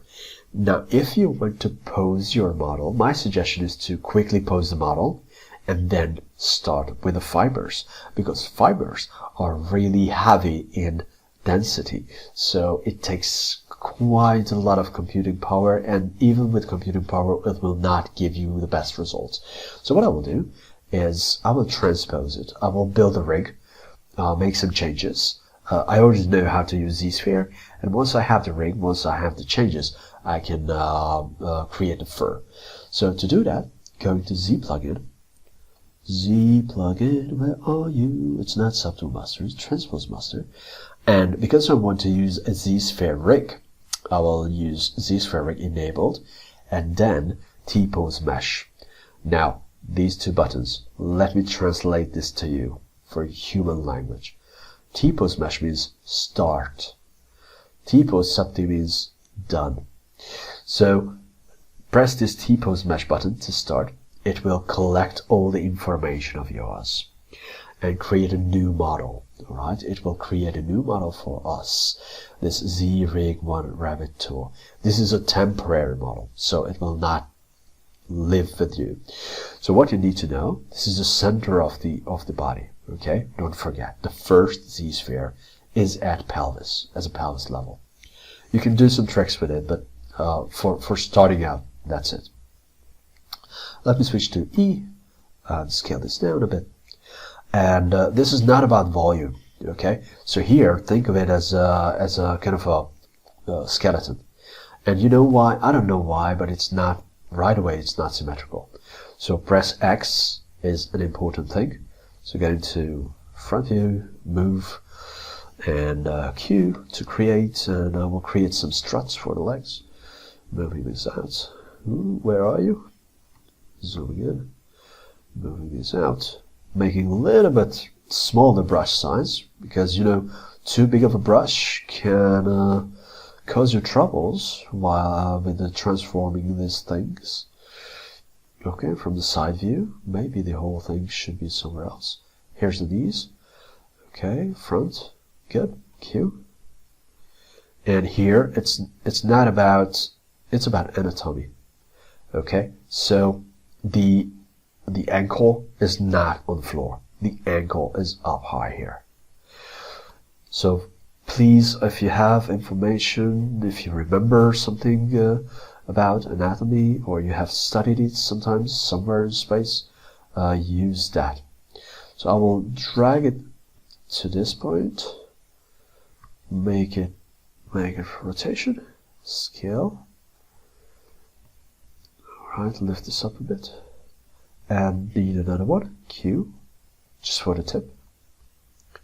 And you know, fingers are, the center of fingers are usually closer to the ground. And to control the heels, what I like to do is from this ball of the feet, I am creating a sphere. You know why? Later on you will see. That's easier for moving things around. Okay?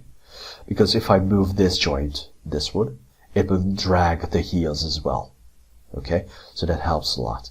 Alright, now just let me see the upper area, Q, creating, that's 2. Can you see? Or not 2, but 1, but very tiny, so I have to be careful. Drag it out, make it significant, make it visible.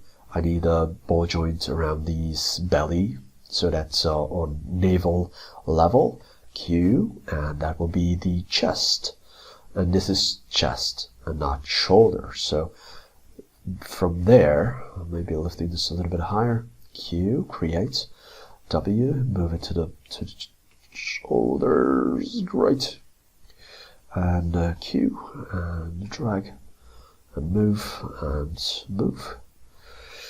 and okay. So I like to create A poses, like in this cowboy-like pose, because it's really versatile and really easy to work with, and you still have a good sense of proportions. But if you need to do something technical, it's not that bad, even if you have to convert this for a T-pose, for example. And personally, I think it's better for creating joints. Let me resize this guy. So this is the end. Okay, that's good. Maybe to fix the thumb, I will create a tiny little sphere and pull this out. Okay, you don't need to create fingers, but this one is sticking out, so it may help me. Okay, what else? Head. Q, create the center of this head. It's hard to grab. But I'll try. Okay, move, W, moving up. And not right there. I have to stop it here, because that's the base for the neck. Even if I don't have a separated neck as a model, the skull should be somewhere here. So this tiny little strut here should be the neck. Okay, this looks fine. And from there, I will start to build the bone for the head. And because we have ears, I will reduce here, press Q, and go in. Alright, W, moving these up here, great, and Q again, and moving up. And we don't need too many bones. By the way, if you have a tendency to crash with a computer, don't forget this. Autosave is good, but you can always press number 9 to quickly save your stuff. Not on the number keyboard, but in your normal keyboard, you know, where the brackets and other things are. So number 9. And Q, move it. Q, now creating the last one here at the top. Now, what else? So it's not enough for the head. So if I'm tilting the head, for example, okay, the ears will go with the head perfectly, but this front area may stretch out too much. So for that, I need to pin down the eyes, teeth, whatever. So Q, and I will create one. No, actually, it's better if I create 2 right away. 2 little spheres. Press W and pull them out towards the eyes. Okay, and I will go further, create another one, and pull it out to make sure that when I move this joint, these levers are moving with the joint. Okay, so that's my goal, that's my idea. Hopefully it will work. Probably I need one more joint here, so let me place a joint here. Q, tap in, it will place a joint, and create 2 struts from here. And because this head is quite fluffy, so we have plenty of volumes here, I'm pinning down the back part of the head. I don't know if it's enough or not, but we will see when we start testing. Q, tapping on here, and creating 2, and pinning the chest. Oh, that's not W. Alright, like here we go. It helps to grab the chest. We can do something similar with the pelvis, Q, and the pelvis area, and move it along. Okay, so pinning that. And maybe the back. Draw back and W and move it. Okay, it's fine. So if I need further extensions to pin down various areas, I will do that. Now let me see it in action. Subtool closed. And we have an area rigging. And because we are using Subtool Master, we don't have to hassle with select mesh and delete mesh because it's set up already. What we have to do is binding mesh. Now binding mesh is, careful with this, when you press binding mesh, now you are in posing mode. Whenever you are, if you are done with posing mode, you go back Z plugin and, and T-pose sub T, and you will get your model back to sculpt with. But if you are just testing, like, let me go to moving this area. So I'm just testing. Now it's symmetrical, and I'm just playing. Whoa, what's going on? If I press bind mesh now, I will lose my pose, and everything will get back. So, for example, if I experience that, let me switch to rotate. Let me select this area, and it's like, hey, yeah, it's good. The face is moving with the head. Great. It's this the jaw area under the jaw. The throat is stretching out nicely. It's good. It's good. It's working fine. So I'm satisfied with this. But if I experience error, let me select this tiny little bone here and test it for myself. Actually, it's too good. Legs, so I can tilt, rotate. All right. Oh, it's fair enough. It's fair enough. Actually, it's really hard to say that something is too wrong. Arms are lifting properly. I can use, if I'm hovering over the joint, I can use the rotate. So this was actually looking pretty good. So what I will do, I will just bind mesh, get back my original pose. And because I don't have to modify anything at this stage, or later on if I wish I can sculpt, I will instantly go back to bind mesh and turn off symmetry mode to be able to rotate things around. For example, I want to rotate the head a little bit and tilt the head. And if I'm selecting the joint, I'm able to twist the head. So that's what's happening here. Moving one ear, alright, so we have 2 ears. We don't need to make them absolutely identical, so I'll play with this. Moving here. Great.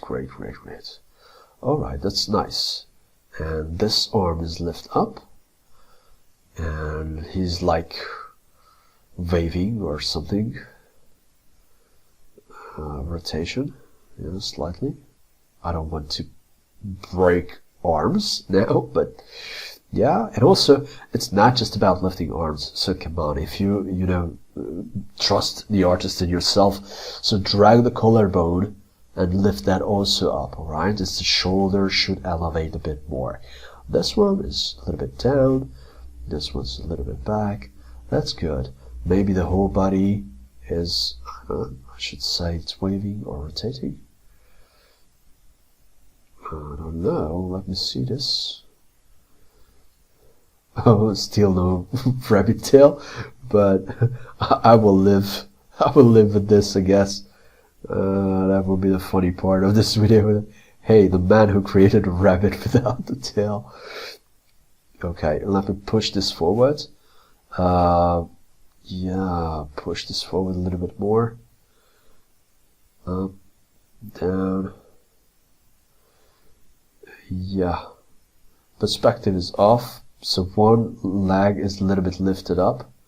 I will cheat. I will use move key and move these things to the bottom, to the front.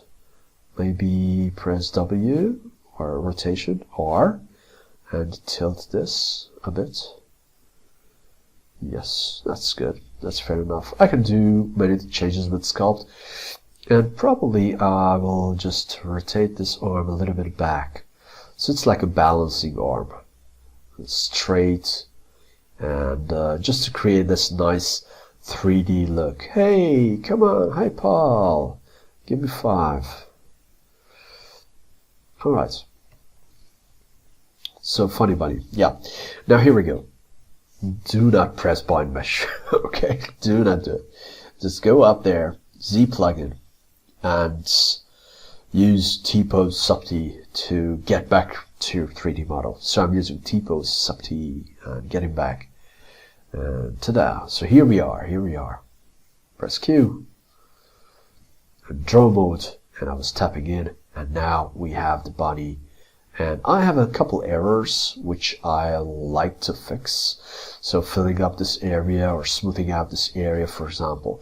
Now, how to do it? Or here is the shoulders. Now, to do it is the easiest way, because we have created with ZRemesher, we have created a new model, which was it has a low resolution. I can use Shift D to walk it down in resolution for the Rabbit ZRemesher. Shift D. You can see how low it is, and using smooth brush, even with a low intensity, it will be really effective. Okay, I have symmetry on. Let me turn off symmetry and just use some smoothing here and there. Okay, use some smoothing here. There's some wrinkle here. Great. Maybe I want to fill this up or fix it. BMV, move brush. And fix this. Okay, good. Maybe the belly should be a little bit more protruding, so adding to the belly. Left view. All right, good. Good. Okay, so the eyeballs are looking somewhat lifelessly. So let me walk up, D, to have this at high resolution. So I will just select the eyeball, and these are 2 eyeballs. So to make it a little bit easier, what I will do is go to use my mask, symmetry. Let me turn off symmetry, and use the mask, Control, drag, mask one area, and then switch to move mode. And now I can rotate one of the eyeballs. But the problem is the center of rotation is not matching to my eyeball. So what I will do, I will hold down Alt key, and here it is, this location icon. And when I press on that, it will snap to the unmasked point. So it will snap to the very center of my sphere. And now I can, hey, where are you? I can rotate this guy. Okay. If I want to invert my selection, Control and tap outside, Alt and tap on, go to unmasked point, and I can do the change. And Control and drag, that will remove my masking. Alright, so here's a bunny. Yes, I can sculpt. Yes, I can fix the fingers. So many things. But right now, I'm not worried about that much, honestly, because I will use fur. And once it is posed, and I have the corrections, I can use that fur fairly easily. Okay, now how to do it. First of all, we have to have Rabbit ZRemesher model selected. And some areas need to be furry, some areas don't. So what I will use, I will press Ctrl+A. Ctrl+A will gray up everything for me. And what I will do, I will remove from this. For example, around the teeth, maybe this area should not be furry. So I'm using Ctrl and Alt and remove from that. Not much, but a few. If I'm too ambitious with this, I can use Control and overpaint. But Control, maybe a little bit smaller size brush. Turn off the visibility of the teeth. And now using Control and Alt and painting here. Alright, that's good, I like it. maybe the eyeballs, under the eyeballs, there's no need to have fur. So I'm using Ctrl and Alt and remove from here. Ctrl and Alt and remove from here. Good. And we don't have a nose. We haven't created, but actually we can. Or there's no tail yet. But what I will do is I'll also mask this area, this bottom area. So Ctrl and Alt and mask this. We have other techniques. We have advanced brush settings to make it easier and more accurate to mask around the edges. That's used for hard surface. But right now, let me keep it. It's not a secret. It's already an enormous amount of knowledge here. So enough is enough. Yep, fixing Control and Paint. Good. Okay, fair enough. So now we have for everywhere, almost the entire body, and mask, where you have mask, there will be the fur. To soften up things, we can hold down Control, tapping on it, and now we have this. Let me turn back on the eyes and teeth. And actually I will press number 9 to quick save. I haven't saved the project, but it is a quick save project. By the way, you can always find it if you press comma and go to quick save. You will have all the rabbits and other things and funny previous items you may want to use. Okay, so here we go. And then we are going to fibers, where we are, FiberMesh, and you can actually open preset fibers, you can open this up and go with a fiber preset, or you can choose, LightBox, where are you fibers? Here we are fibers, and double tapping on a fiber you're looking for, so maybe this, and now we have plenty of settings. Honestly, I don't really like that much, so I don't think it's the best idea to use it. So I will just try to get rid of it. Lightbox fibers, and it's way too long. So yeah, you should save a preset. But let me say this. Fibers, that model, double tap on it. Okay. Yeah, so what we have, modifiers, and we have a length. The length value is very high in here. We have an image loaded, but actually it's not really useful, so I will just off the texture. And the overall length should be way less. Okay, so that's much better. Now, once we have the very basic adjustment changed, we quickly create a rendering to see what's going on. So let me press Shift R. Shift R is creating a very basic preview render. That's the BPR. Shift R. And here we go. So this is, we see so many colors from our basic paint. So what I will do is, first of all, the amount of fibers is not that much. So the default value is about 50, so I'll just crank this up a little bit higher to make it more dense. We don't need to go crazy, but I'll set it about 73,000. And the length, I think the length is okay, but what I don't like is the coverage. Let me zoom in and show you what's going on. So the coverage is 3. That means the overall thickness of this guy is a little bit low. So let me increase it, and that will generate much thicker fur. Which one is, in general, I think it's more economic to use. Okay, now it's fairly thick.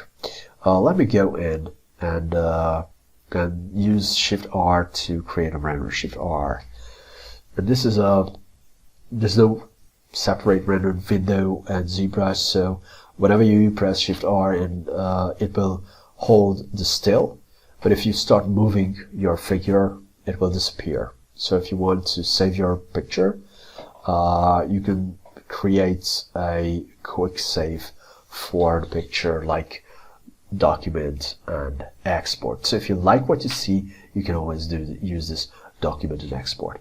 Now this coverage is pretty strong. The tip is okay. The tip, I don't want to scale the tip up too much, so that would be fairly low. The coverage should be a little bit lower for now, and I'm increasing the scale root, so that also creates a cover. Now, what else? Typically, what you can do and what's important, sometimes you like to do, is to picking up color from the base mesh. I have a detailed tutorial in here, so plenty of things, but just to be effective here, if you reduce the tip color to 0, it will pick the color you have at the bottom. You can reduce the BC color as well, but if you reduce it to 0, it will disable the effect. So 0.1, for example, now you will get back to the effect. So make sure that the BC color should be above 0 as a value, but tip color should be at 0. Okay, so that way, if you have a paint, you can see now we have this whole stuff. Okay, let me test render. Shift R. And by the way, we have a floor, and the floor can receive shadows. The figure is casting shadows on the floor, and we have one default light that's coming from slightly above, which was good for modeling and validating the model, but sometimes it's not the best for showing up all the stuff. Okay, without going into details, actually I'm pretty happy with the results. So without too much settings, we can do, however, some tweaks with the fur, which requires some explanation. So once we have posed the figure, then we can create the fur, and once we have the basic fur, then we can tweak it forward. Now this is just a preview. So if I press on accept, it will ask me, do you want to switch on fast preview mode? And just click OK, click yes, that's a good idea. And now an entire new model has been created. Okay, so there is a fibers subtool. Okay, and it's funny. So if you're going to solo mode, we have a fur just as it is. All right, let me turn back on. I'm sorry, let me leave solo mode, and now we can tweak the fur a little bit. Now, how to do it? First of all, if you press letter B, we have fur brushes. Honestly, I don't use them. I use the coloring brushes, which one is good. For example, color tip, and we want to create a beard kind of thing here. So color tip, it's set to paint the fur. I will choose a darkish brown, make it a little bit larger, and going in and start painting the fur here with black. Or maybe it's a better idea if I pick a color C, like a little bit brighter color instead of that. And I like to rotate around because sometimes you don't see, or sometimes the furs are not updating as well as frequent. So now I've painted the tips of the fur, and I can switch to brush, groom, color root, and that will be red, or yeah, red. So within one fiber, you can paint different areas with different colors. I think it's really cool. Now let me test it. Shift R. And I don't like to render too much because it slows down and it's not that responsive in a video or in a class, but this thing, you cannot really do it otherwise. You have to render things time to time to check on the direction. Okay, so it's funny. Now we have this part, this area, and we can move forward with other things like the actual manipulation of fibers. So let me rotate this.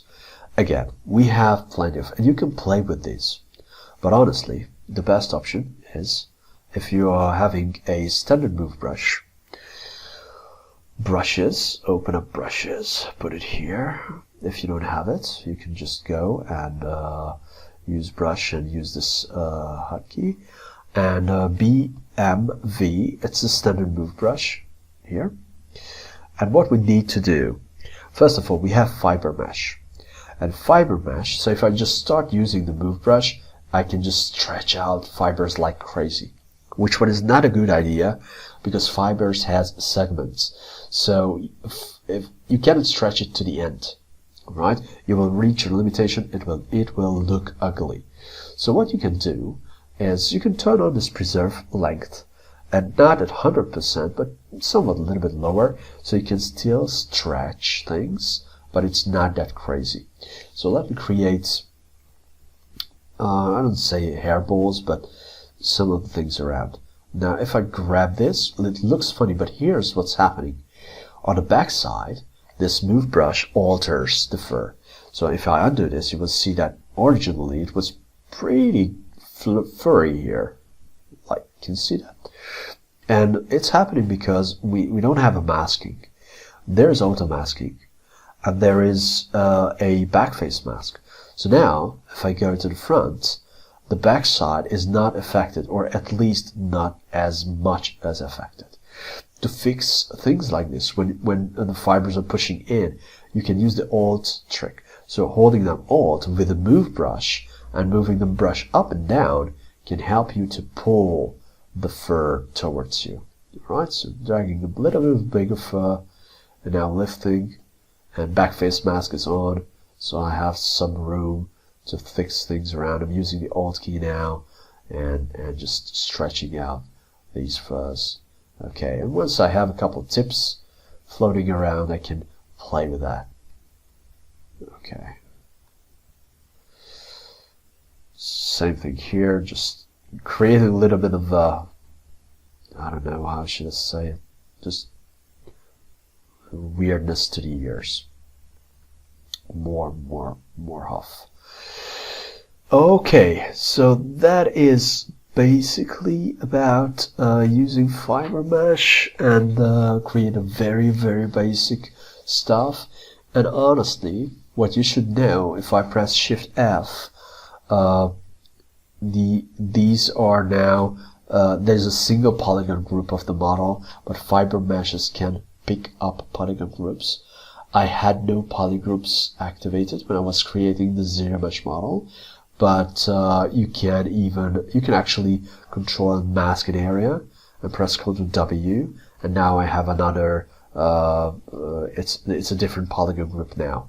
So for example, if I'm pressing Ctrl+Shift, I can hide only show and hide only this area of the furs, right? So that can help a lot if you want to have a better control over your stuff. Now it's time to create the last render, and we are good to go. Thank you very much, and Shift R, and have fun. Don't forget, save frequently, save as a project, Ctrl+S. Do not rush things, and spend some time learning the navigation manipulation. And if you have a chance to use a hotkey, use the hotkey. Okay, it will save you a ton of time. It will be much easier in the long run. And there's a never-ending story about learning ZBrush. So if you think you learned it, the next update and you still have to learn, or depending on the industry, you still have to learn. So that's a long journey, but a fun one. All right, thank you very much, and see you next time. Goodbye.